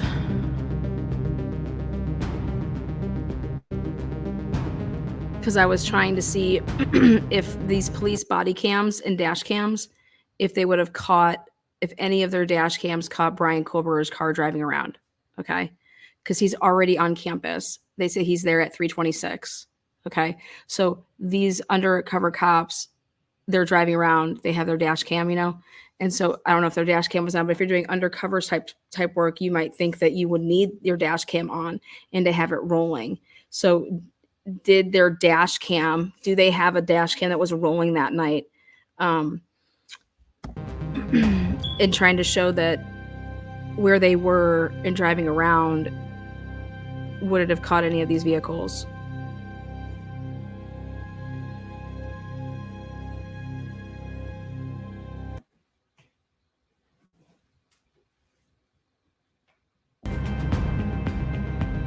So at 3:38 a.m., the same officer from the Banfield citation, Officer Josh T. Jacob, don't know why it says Josh.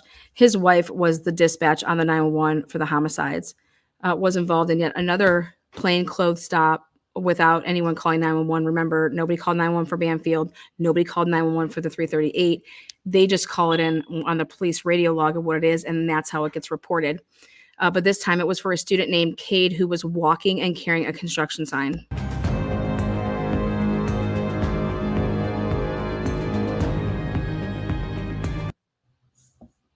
Now, check this out. At 11 a.m. or just shortly thereafter, two out-of-order police logs are visible on the Moscow Police Department. So see this right here, 11:13. And it was a controlled substance problem at 11:13. ED Street and North Main Street. Then the next one, it says at 11:33. And it should be flipped because like the way you're scrolling. So you'll see how I scroll. And this one is a narcotics canine search. Okay. So they said it was a quiet morning that morning. It was a quiet morning. Remember? It was a quiet morning. I don't think a controlled substance problem and then followed by the canine, sending out a canine search is a quiet morning. Do you guys? I'm just wondering.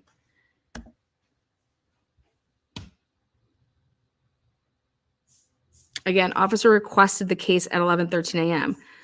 And it was a controlled substance problem. When an officer requests the case, again, there is no call. There's no call. They did it over the radio. Again, look at that. See how it says? I'm just trying to show you guys. Hold on. See how it says 9902? The controlled substance problem is 9902. So M09902 is at 11:13. Now watch this.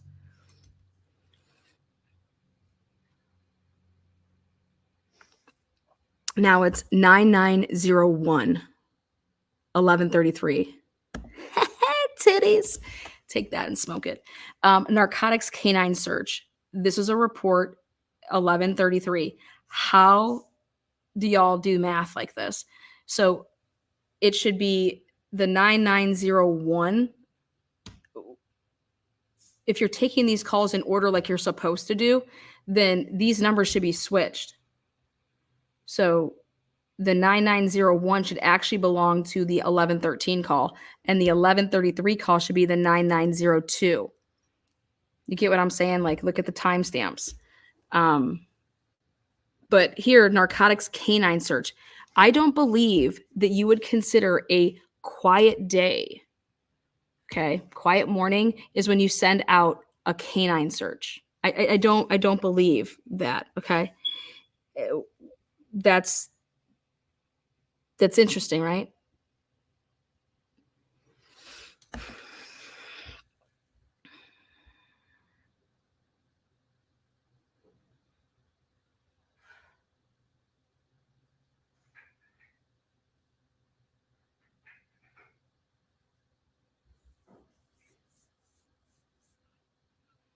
Where is ED Street in Maine? So I take you guys to where it is.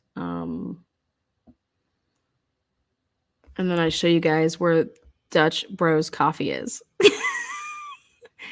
Literally like right there along the way, as well as it goes to then I went ahead and looked where Ethan worked, which was Hunga Dunga Brewery.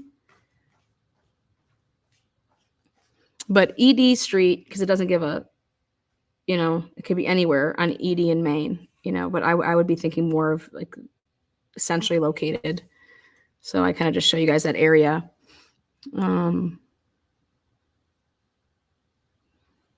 But Dutch Bros, interesting. So I kind of show you guys the area some more because I can't get my hands on this report. So, but then there's the Hungadanga Brewery behind it. See, look at that view that you have from, you could see it right there. That's Dutch. And then right back there, You can see the Hunga Dunga Brewery. So they're like right next to each other, you know.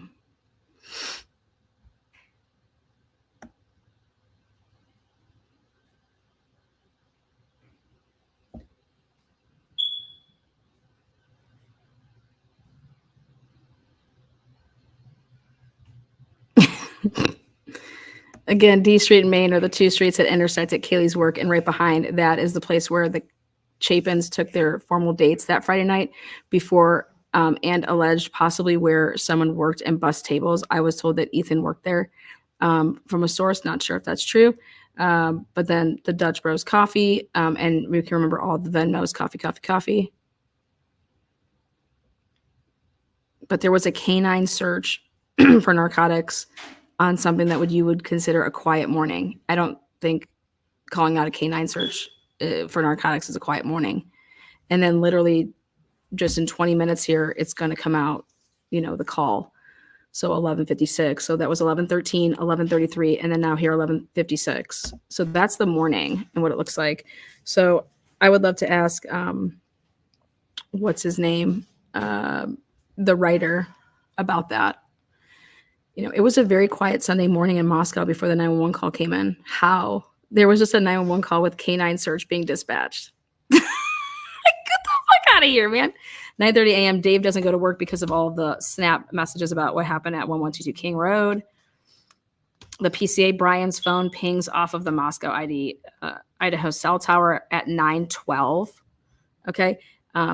Did Brian receive the same info as Dave? I don't know. Was he in any of that stuff? Hold on. Let's back up.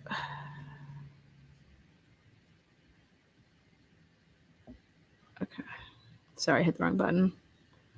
Again, in the PCA, Brian's phone says it pings off of the Moscow, Idaho cell tower at 9:12. What was going on at 1122 King Road between 9 a.m. and 11:58 a.m.? What does the Ring camera show? You know, everybody's so fascinated with what's going to be on the Ring camera from, like, you know, in the middle of the night. I want to know what's on the Ring camera from 9 a.m. to 11:58 a.m. And if they say nothing, get out of here.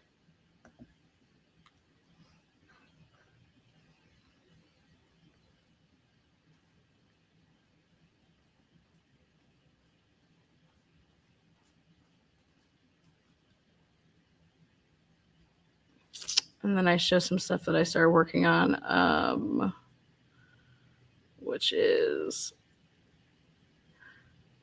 okay, so the only people that can know about 1122 King Road murders hours before the 911 call and not call it in and be cleared within hours are the sorority and frats on the University of Idaho campus. But if anyone else hears about it and possibly shows up in the area, they are a suspect. Say what? Let me rephrase that for you guys. So the only people that can know about the 1122 King Road murders hours before 911 was called and not call it in and be cleared within hours are the sorority and frats on University of Idaho campus. But if anyone else hears about it and possibly shows up in the area, they are a suspect.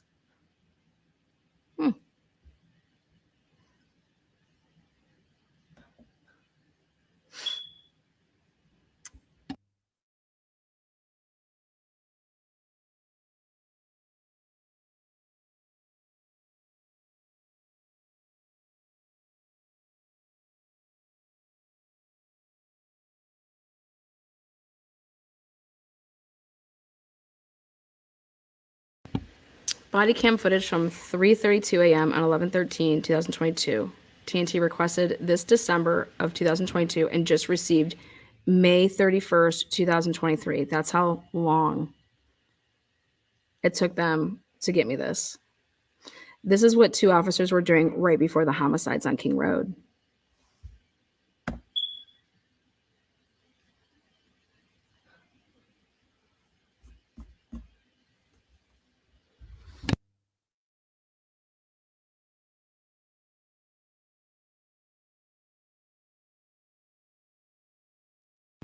Check this out. He starts his body cam. You could see that the car is moving. So look over to the right. You could see the window or the mirror in the right, and the car is moving. Rosie starts his body cam. He's in the passenger seat.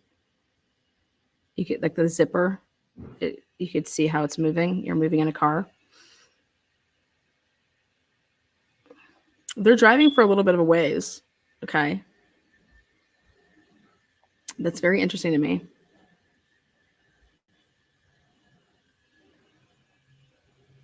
Now, he gets out of the car. Okay, right there. You hear that beep? You hear that beep again? Beep, beep. That's the same beep that you hear. Go listen to Linda Lane. Go fuck with that. Hear that little beep, beep? On the side of the road? Okay, you supposed to take that? Probably not. Probably not. Where should you find it from? On the side of the road, like over yonder. Okay, where's over yonder? Are you talking up by Sunset Mart? Up the hill by the gas station? Yeah. Okay. Why did you think it was a good idea to take a city-owned sign and take it back to, I'm assuming, your apartment? Yeah, it was like falling on the side of the fucking road. Let's go ahead and just set it down for right now, okay? You want it? I'll set it for right now. Okay. They put a task force together. They put this task force together to deal with underage drinking and drugs. Underage drinking and drugs. The person, and the reason that this is blurred out is because the guy flips up his notebook. And so when the person gauged, they had to blur out the notebook part because it wrote somebody's information. That's why it's blurred out. And they have it blurred in that section for a longer period of time. So that's what that's about. Don't think anything more into it. I'm telling you, because this blur goes away. But it was for the book that the guy will flip out to write on. So that's all. Now, moving on. Focusing then on the point of this. They're driving along and they're supposed to be just heading home. Like they're done for the night. They are working due to underage drinking and drugs. This is neither of that. Neither of that. And if where this guy was standing and walking, how did these two cops see that? Like, where were they coming from? Because if they were out on the street, that's still a walk from this point to get to the main street of where this is back in the Republic. I went there when I was there because I wanted to see how deep it was. It's deeper. It's deep. It's deep. It's not like just a couple steps. No. So how did these cops see this? Because if it was from the main street, y'all would have pulled him over way before. So were you guys actually in this area, like in this complex, and that's how you noticed it?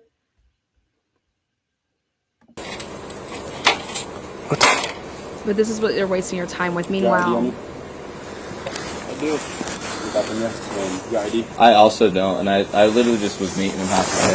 I wasn't. Okay, and then this guy says, I'm literally just meeting him halfway. Halfway from where? You have sandals on. Who walks that far with slide sandals? Like, that's so uncomfortable. So this is the guy from the grub truck. Everybody knows. That guy has his ID. I met him like halfway there. I met him. What was your goal? What was your end game? Are you talking to me or? With the sign. To walking back? Back where? To here. Do you understand? Like, I'm gonna be honest with you on this. Sure. See right there? That's why he lifted up his little notebook and they needed to blur that out. I believe that that's very, really important. So I want everybody to see that because he doesn't begin writing yet. So whatever is written on that piece of paper, okay, watch this. Sign and take it back to, I'm assuming, your apartment? Yeah, it was like falling on the side of the fucking road. Let's go ahead and just set it down for right now, okay? You want it? I'll set it for right now. Pay attention. Okay. He's going to take his notebook and pull it up. He hasn't even started writing though on his notebook because he doesn't know who these people are. He has nothing to write yet. So what is written on that notebook on that side that they I need also to blur don't, out? and I literally just was meeting him halfway. I wasn't there. No, they're not hiding the Dutch. They're hiding his notebook. I met him like halfway there. What was your goal? What was your end game? Right here. Are you talking to me or? With the sign. He has a notebook in his right hand side. Back? Back where? To here. Right hand. Do you understand, like, I'm gonna be honest with you. Right there. This is, you see, they needed to blur this out. The person had it longer when they had the redaction on this. They sent me this redacted. And so it should have just been like this part being blurred out, but they took it longer in the video. That's all. But what we need to ask ourselves is this. I want to know what's written on there because it has absolutely nothing to do with this stop. Because he doesn't begin to write anything because he doesn't know who this guy is. He doesn't know who that guy is. He doesn't have any information yet to start taking notes.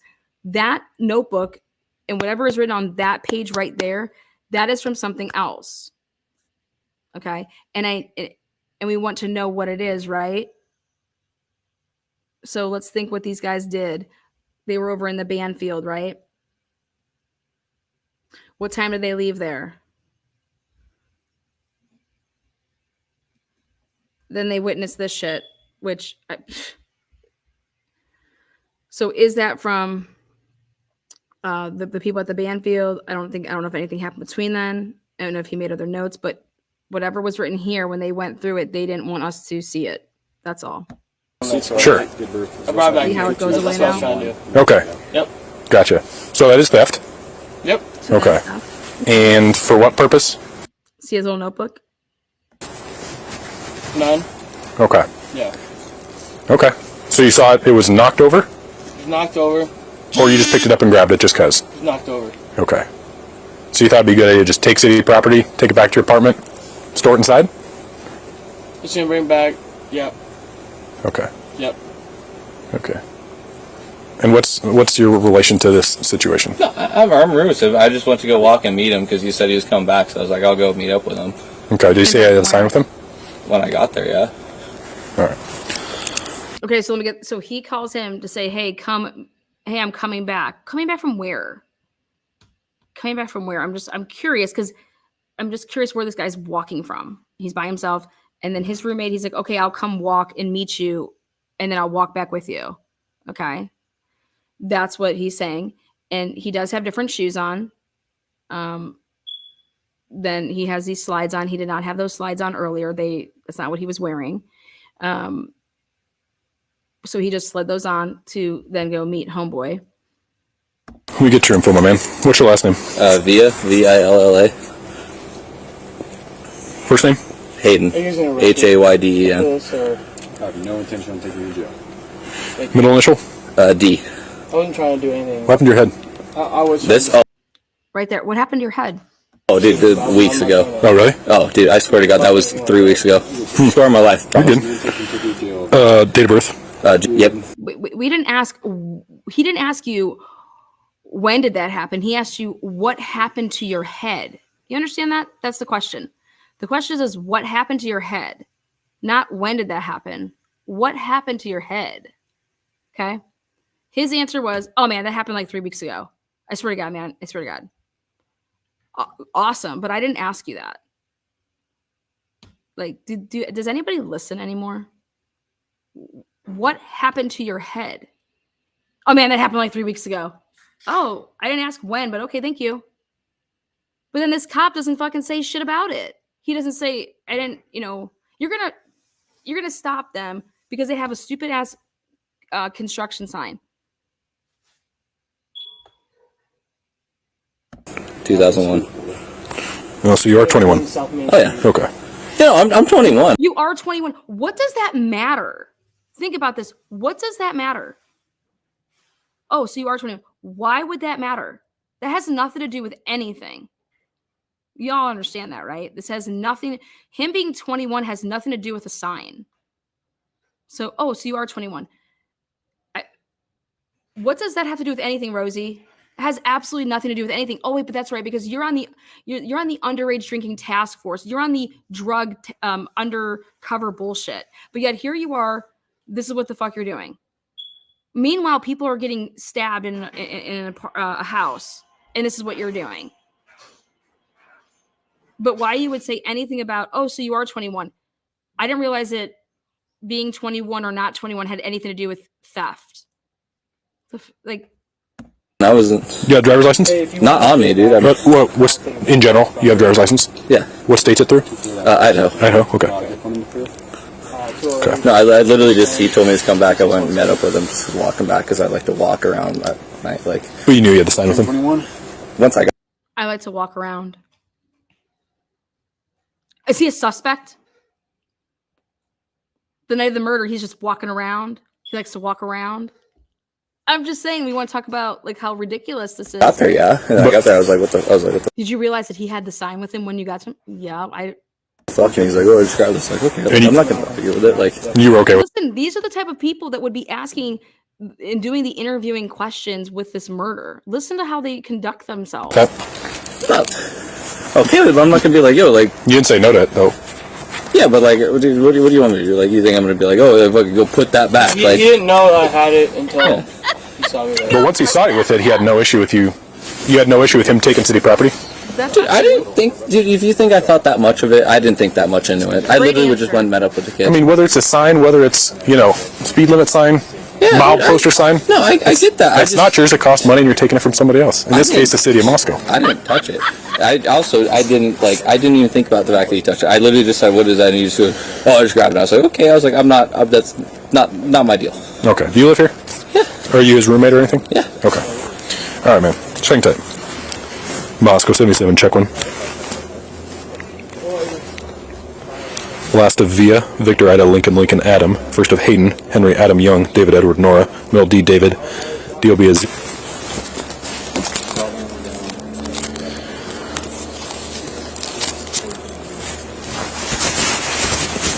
Over a fucking sign. I get it. You're gonna look at me like that. I get why you get I get the whole deal. I just. Okay. How much you guys had to drink tonight? Huh? Me personally, I went to the bar. I just came back here. I've been back here for a couple hours. I haven't even drank for a while. Copy. Okay, he's saying that he's been back here for a couple hours. What time do we see him on the grub truck? Ding, ding, ding. He was on the grub truck, right? He was still at the grub truck at 1:45. So 3:45, he's been back there for a couple hours. So, sure. Okay. I can smell the alcohol on you, and I'm assuming he's been drinking as well. I can smell the alcohol on you. So what's your point? Imagine I was at a different bar. Okay. Where were you at? I was at Corner Club for a while. Went to Mingles and then came back here. Okay. Sounds good. But no, I got back a while ago. I was playing video games, and he's like, "Oh, I'm coming back." So I was like, "I'll go meet up with him." I have not drank since I got back to the apartment. But you're allowed to drink. You're 21 years old. You're at your apartment. You're allowed to, honey. Go right ahead. Drink it up, babe. Okay. You ain't hurt nobody. Sounds good. Well, since he was the one with the sign, and see what Officer Tesdall wants to do.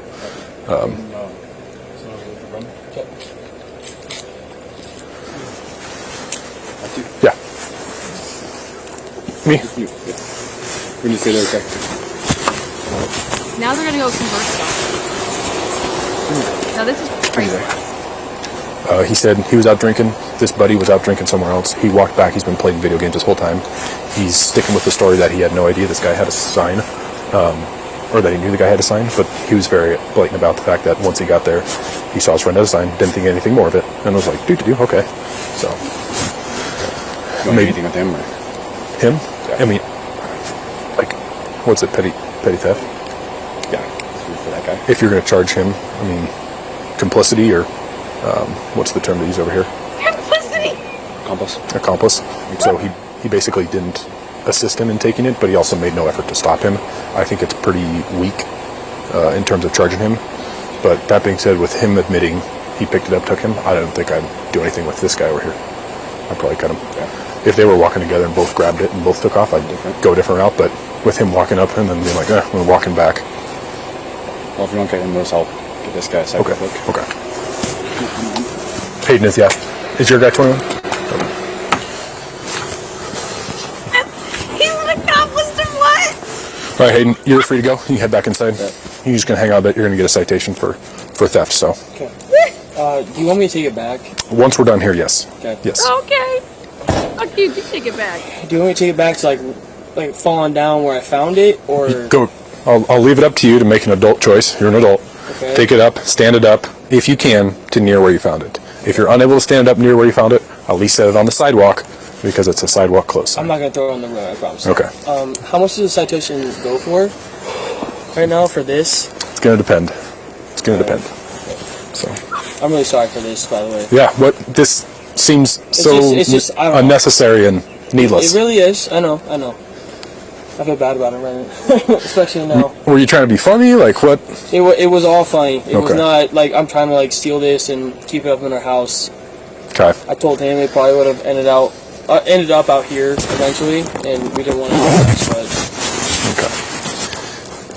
All right. Well, taking city property, there's kind of no other way to cut it. It's very black and white. It's theft. So, that being said, you owning it and being honest about it, it goes a long way for you.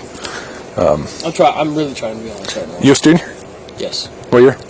Senior. Senior? Yep. Okay.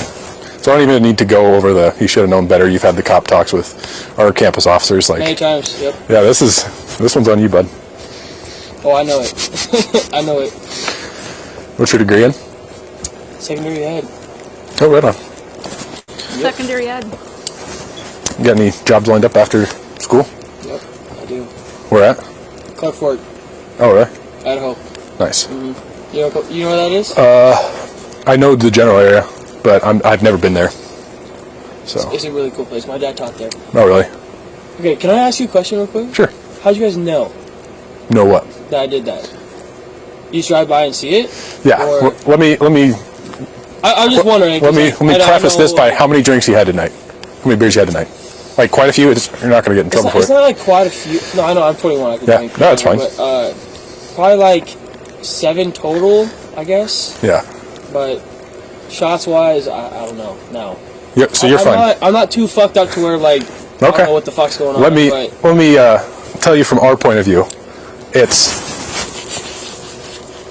almost 4 o'clock in the morning. It really is. I walked the girl home from the bar. Yeah. Yep. So it's a Saturday night. I know. Kids are out everywhere. We see 2 people that look like college kids carrying a sign that we know belongs to the city because it says sidewalk. He's not answering this question, but boom. Aunt Taylor, you need to use this. Kids are out everywhere. Kids are out everywhere. Boom. Boom, daddy. Right there, that clip. They were driving around all night. Kids are out everywhere. It's almost 4 o'clock in the morning. Oh, were they? Okay, good to know. The other thing is he asked him how he knew. How did you know I took this? Because that's what I said. How did you see him doing this? When did you see him do this? Were you in this apartment complex? Because why would you be stopping him right here if you saw him on the main strip? Okay, that's what I said from jump. And he's not a moron. He's like, how did you know that I took this? Because let's be honest, I didn't see any cops around. Why would I take this? If cops were around, I wouldn't have taken this. So how did you know? And then immediately says, well, how many beers have you had tonight? Like, what the fuck does that have to do with how you knew that I took this? Do you see who these are? This is Moscow Police Department. Welcome. Oh, I just asked you a question. How'd you know I took this? Were you creeping me? I mean, were you following me? Why would you stop me then here when I was walking from clearly all the way over there? But guess what? You just said there was kids all over and out all over the place. Thank you, because that's what I think as well. Thank you for saying that. I do appreciate that. And so go ahead and clip this and send that on right over to Ann Taylor. Closed, use other side here and has DOT tape on it. Yep. Walking not towards the direction where sidewalk work was just done, but from that direction towards the apartments. It's enough reason for us to stop and talk to you about it because it looks like you're stealing a city sign. So it was not a whole lot of detective work. Okay, so yes, it was though. He just said, somebody just said. It was not like I'm trying to like steal this and keep it up in our house. Okay. I told him it probably would have ended up out here eventually, and we didn't want to do that. Okay. All right. Well, taking city property, there's kind of no other way to cut it. It's very black and white. It's theft. So, that being said, you owning it and being honest about it, it goes a long way for you. I'm really trying to be honest right now. You a student? Yes. What year? Senior. Senior? Yep. Okay. So I don't even need to go over the you should have known better. You've had the cop talks with our campus officers. Like many times. Yep. Yeah, this one's on you, bud. Oh, I know it. I know it. What's your degree in? Secondary ed. Oh, right on. Yep. You got any jobs lined up after school? Yep, I do. Where at? Clark Fort.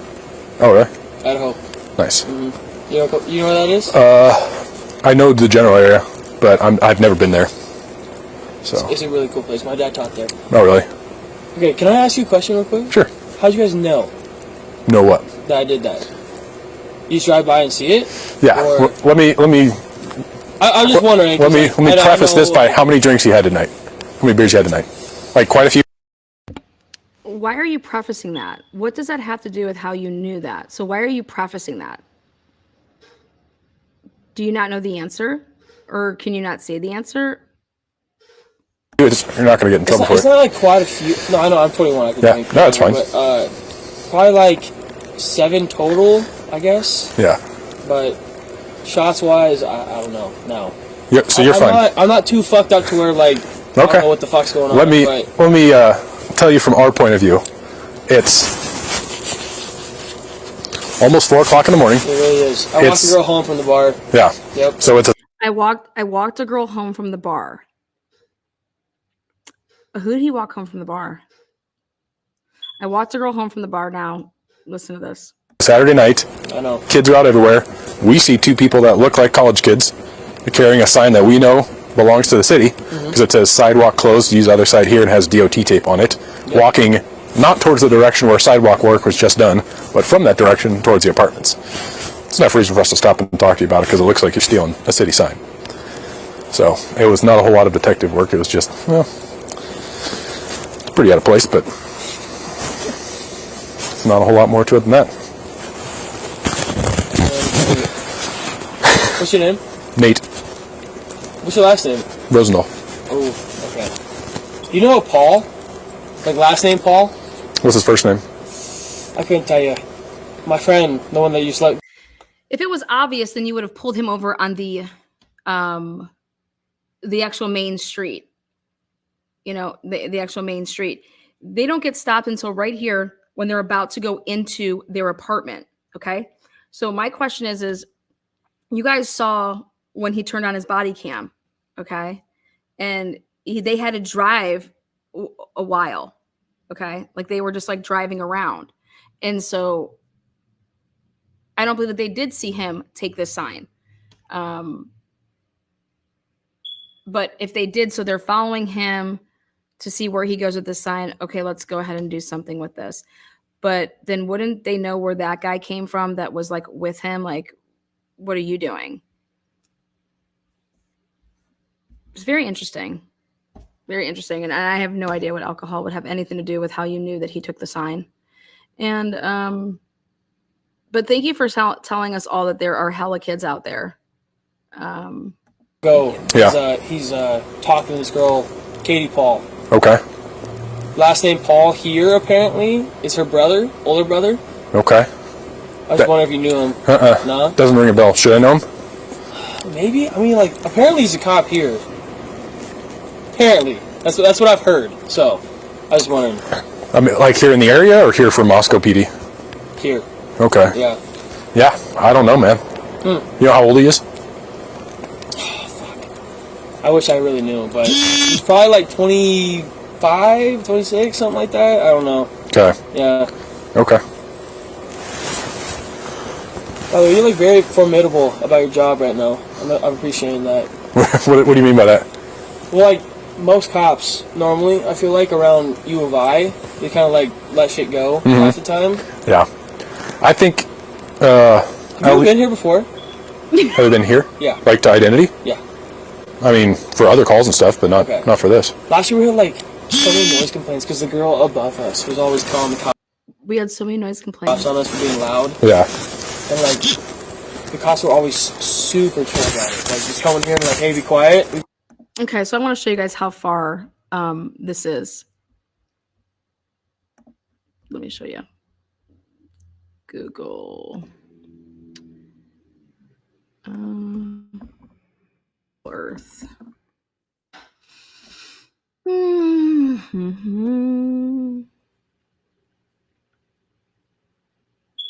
So let's get this straight. No.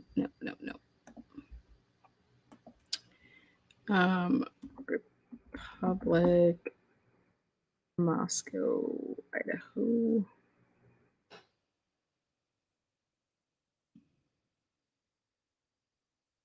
Public on Main. Okay. So I'm going to share this with you guys. Now, remember when the PCA talks about where Brian Kohlberger's vehicle allegedly was, okay? So here you go. This is Republic on Main right here. Okay. And now,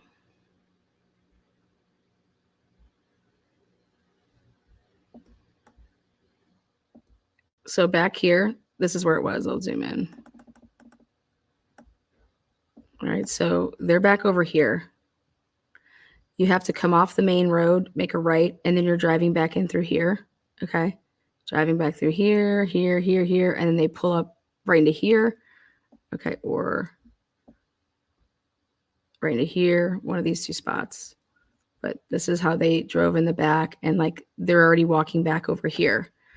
So let me show you where this AW Mart is. AW.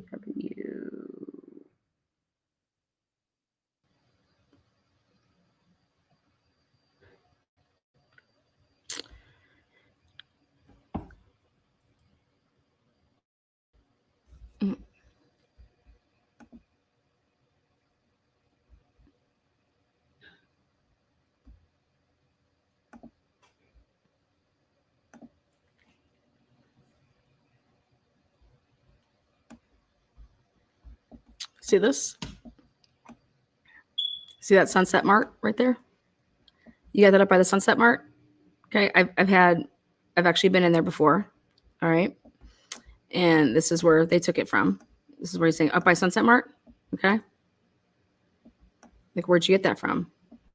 He asks him where he got it from. So now we're going to back on out of here.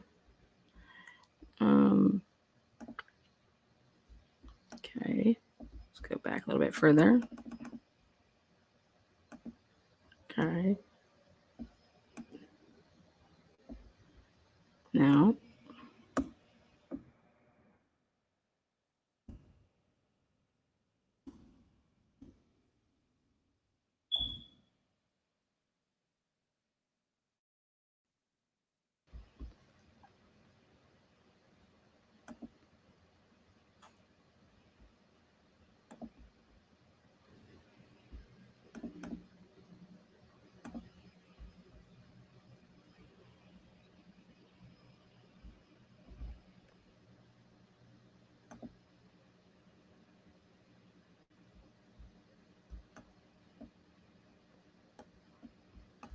Whoopsies.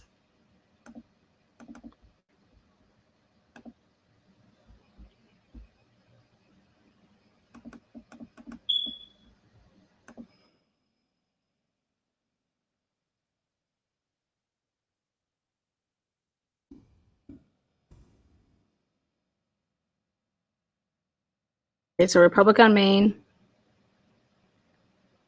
Walking all the way back through here. This is the main street, so we'll stop it right there. And you'd go all the way, walk all the way down here.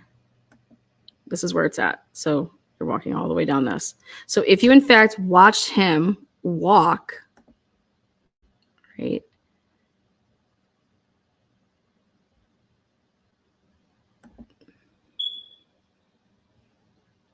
Okay. Now, do you guys recall that body cam started at 3:32? Sunset Mart. Okay. If you go this way, right over here, the opposite way, your police department's like right there down.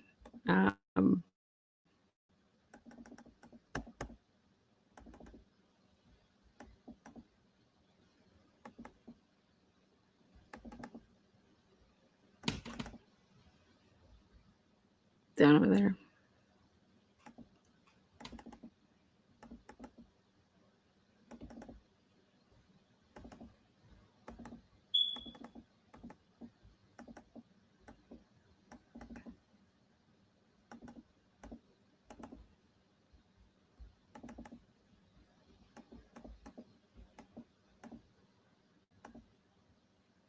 See that?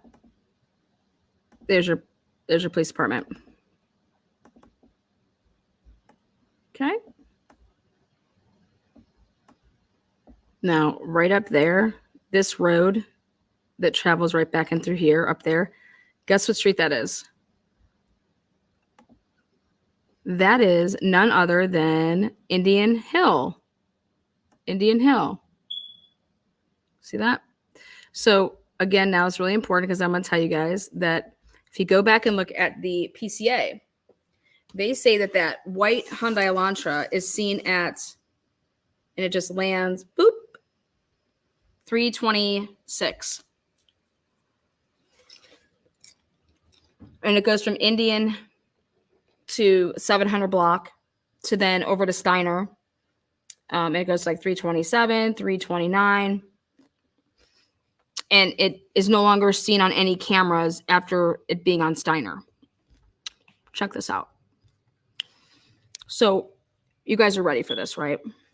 I believe that the vehicle that they locate is actually their own.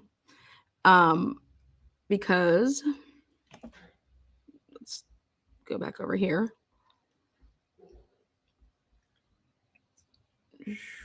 Oh,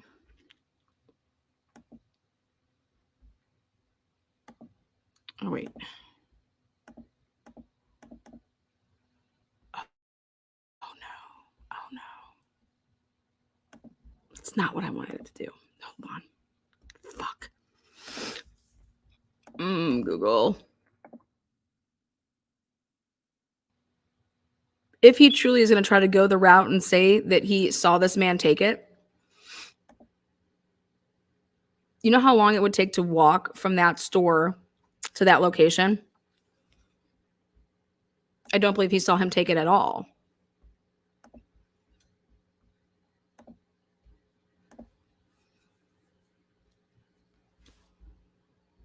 So let's go bring this back.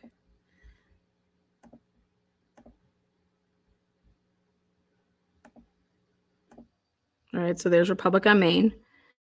Now, again,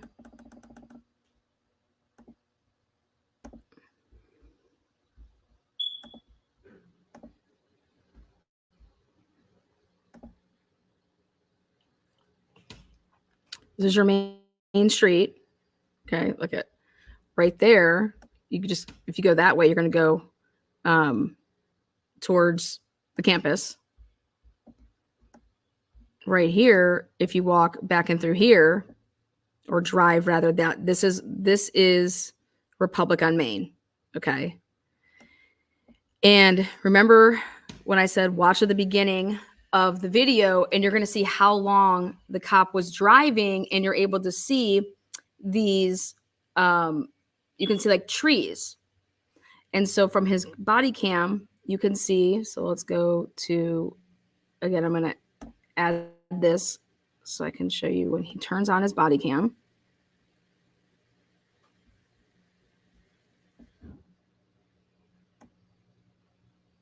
Right here.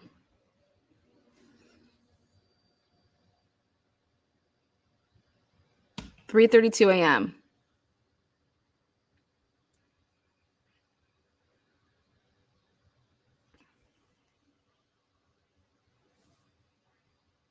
See right there?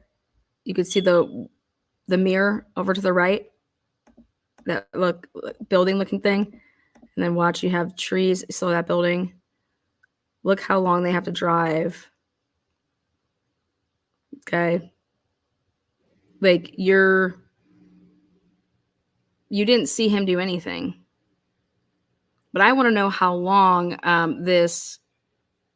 that body cam was truly on.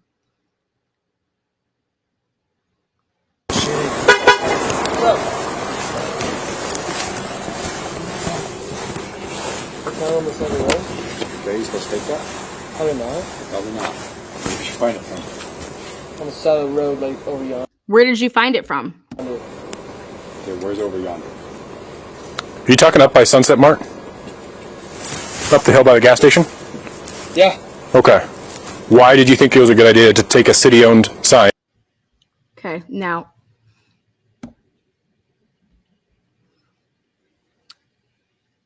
the vehicle that is seen on the Ring camera on Indian Hills at the 700 block, if you back up at 3:32, that's when the body cam comes on, and you back it up 5 minutes, I believe that that's exactly where this vehicle would have been, up over in that area. Then also when they say that the vehicle then, they have it on cutting across over Steiner, and then they don't have anymore. They don't have it anymore. And it's because it did not continue on Steiner.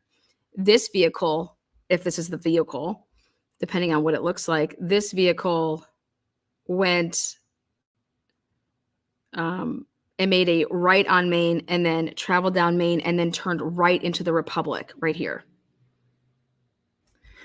So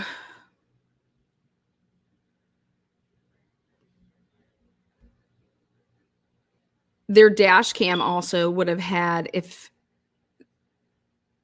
they had it on, which you would think doing undercover you would, but it would have seen the white Elantra cross their paths when they would be driving around. But this vehicle was literally in the area right where the white Hyundai Elantra is alleged to be found in the PCA, like literally right there. So is it possible that this is the vehicle that's on those cameras? Yeah, it is. Because what are the odds that literally this police vehicle is, I mean, it's right where Brian Colbert is, if not, like they're like all riding around together. So let me show you guys something else. And take it back to, I'm assuming, your apartment? Yeah, it was like falling on the side of the fucking road. Let's go ahead and just sit down for right now, okay? You want it? I'll sit right there for right now. Okay.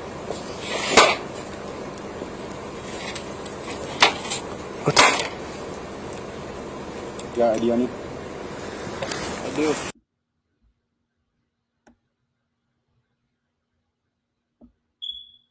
Like 3 weeks ago. Story of my life. You're good. Date of birth? Yep. 2000. Don't do anything with him.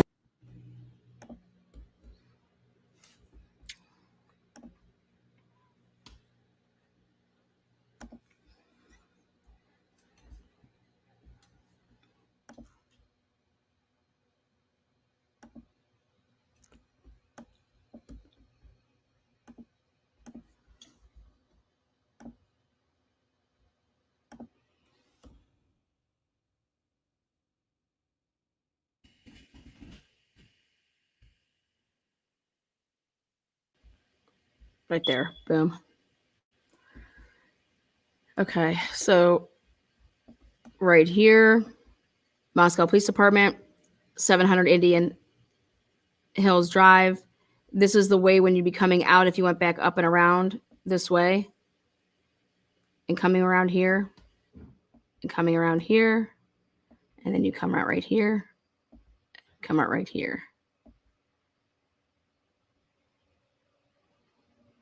I'm going to show you guys something. You see right here in this intersection, this is the AW, okay? That's the Sunset Mart, and this is how the police, if they choose to come out and go this way out, to just come out like that, or if they come out and go down and around because they're like patrolling, you know what I mean? Because guess what's right over here too? You have little apartment complexes over here, and this right here, this is where the Groves is. That's where that pool party was. So if you have the police, because they're driving around to these apartments, do I think that they 100% went to this apartment, drove around it? Then, okay, they came out through, came around, went around, came out to here, made a right, and then this is how they would have walked all the way down here with this sign. All the way down here, and then turned in here and walked, and then right here is where they're getting picked up. Okay?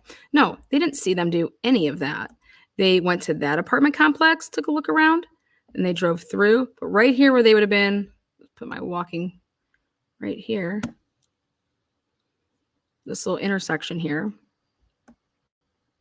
What is the name of this? Oh, Steiner! No this is where you see this vehicle is on Steiner because it's right here. And wait, if you go this way and you make a right there, what does it take you? Oh, Indian Hill. That's the way that the car was going. Okay. So let's take a look again. That off of this, back it on up, go back. And I literally think that you guys are following your own vehicle.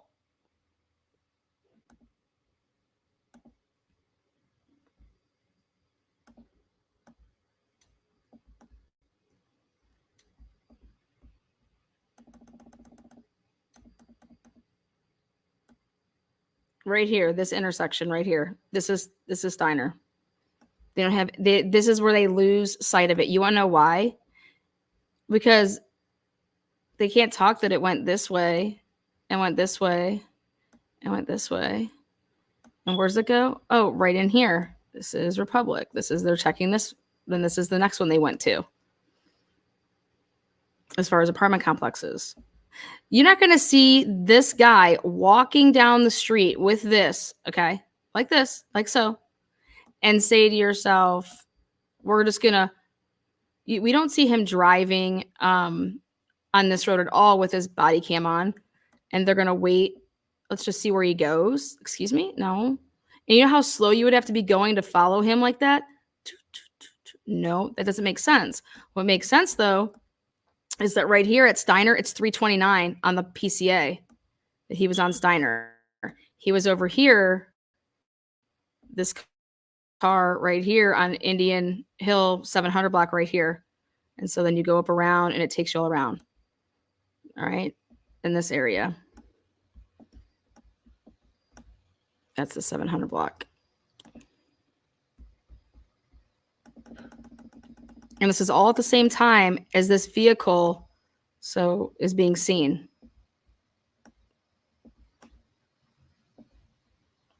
Oh, like this. AW.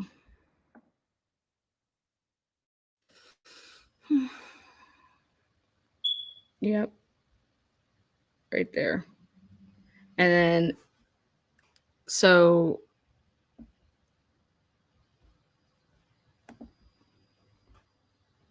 no wonder why they couldn't identify that vehicle. But I would be using this as to say, are you sure that it's not this vehicle? Because right there, I believe that they are right there at the corner of Steiner and in the AW. If you zoom in, that's right where it's at. That's right where the PCA has at 329. It's saying that right here, that's where this vehicle is seen. Brian Koberger's vehicle is seen right here at 329. Right here's the AW, aka the Sun Mart or the Sunset Mart is on this part of it, and AW is right there. This is Steiner. This is where the car was coming from, Indian Hill, and then said it came to Steiner. And then it says that it makes, what was it? Its first loop around the house, and it gets to the King Road area at 329. Interesting.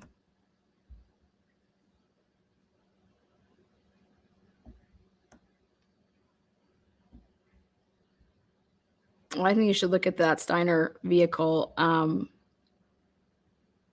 see where it goes.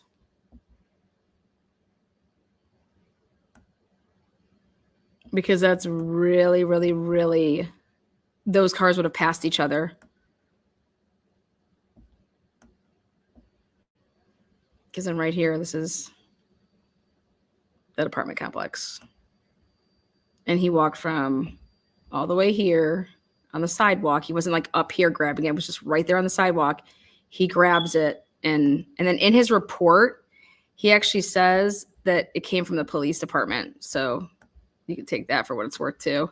He puts that the sign came from this area, which was 155, whatever this.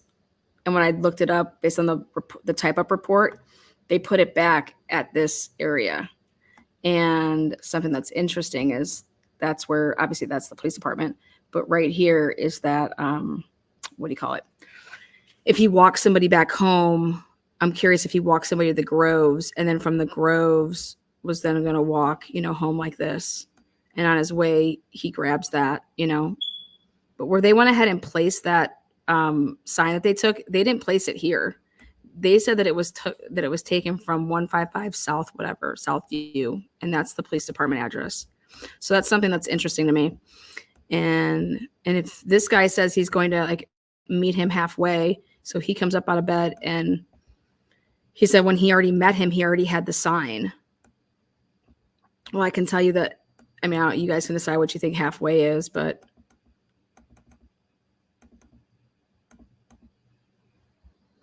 police department, Groves, Republic, Sunny Mart.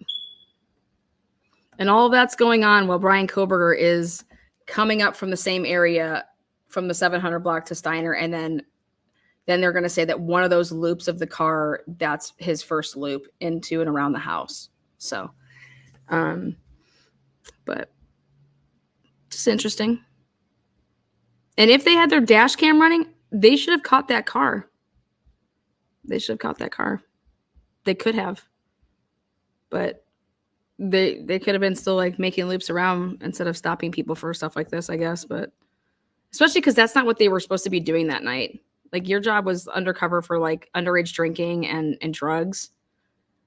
Why wouldn't you call that into one of your cop buddies to like deal with? Because you guys are doing something else. I don't know.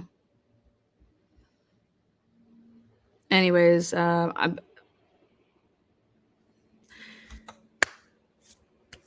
that marathon.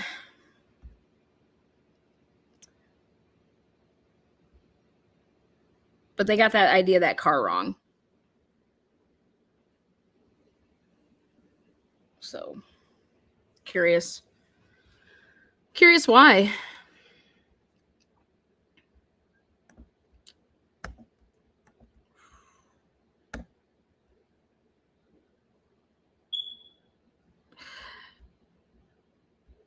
Until next time, guys, take care.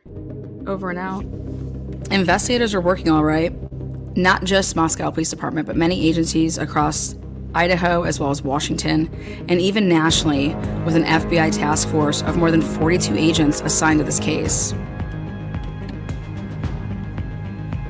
According to the press releases, Captain Dollinger of Moscow Police Department had a very important task, keeping the public updated, and most of all, panic-free in their little college campus town that is not used to violence. With the arrest of Brian Koberger came much relief for not only the victims' families, but the community. So many people were waiting to get the probable cause released due to it being sealed, due to Brian Koberger not being in Idaho and having to be extradited. This process took extra days, but it was finally released.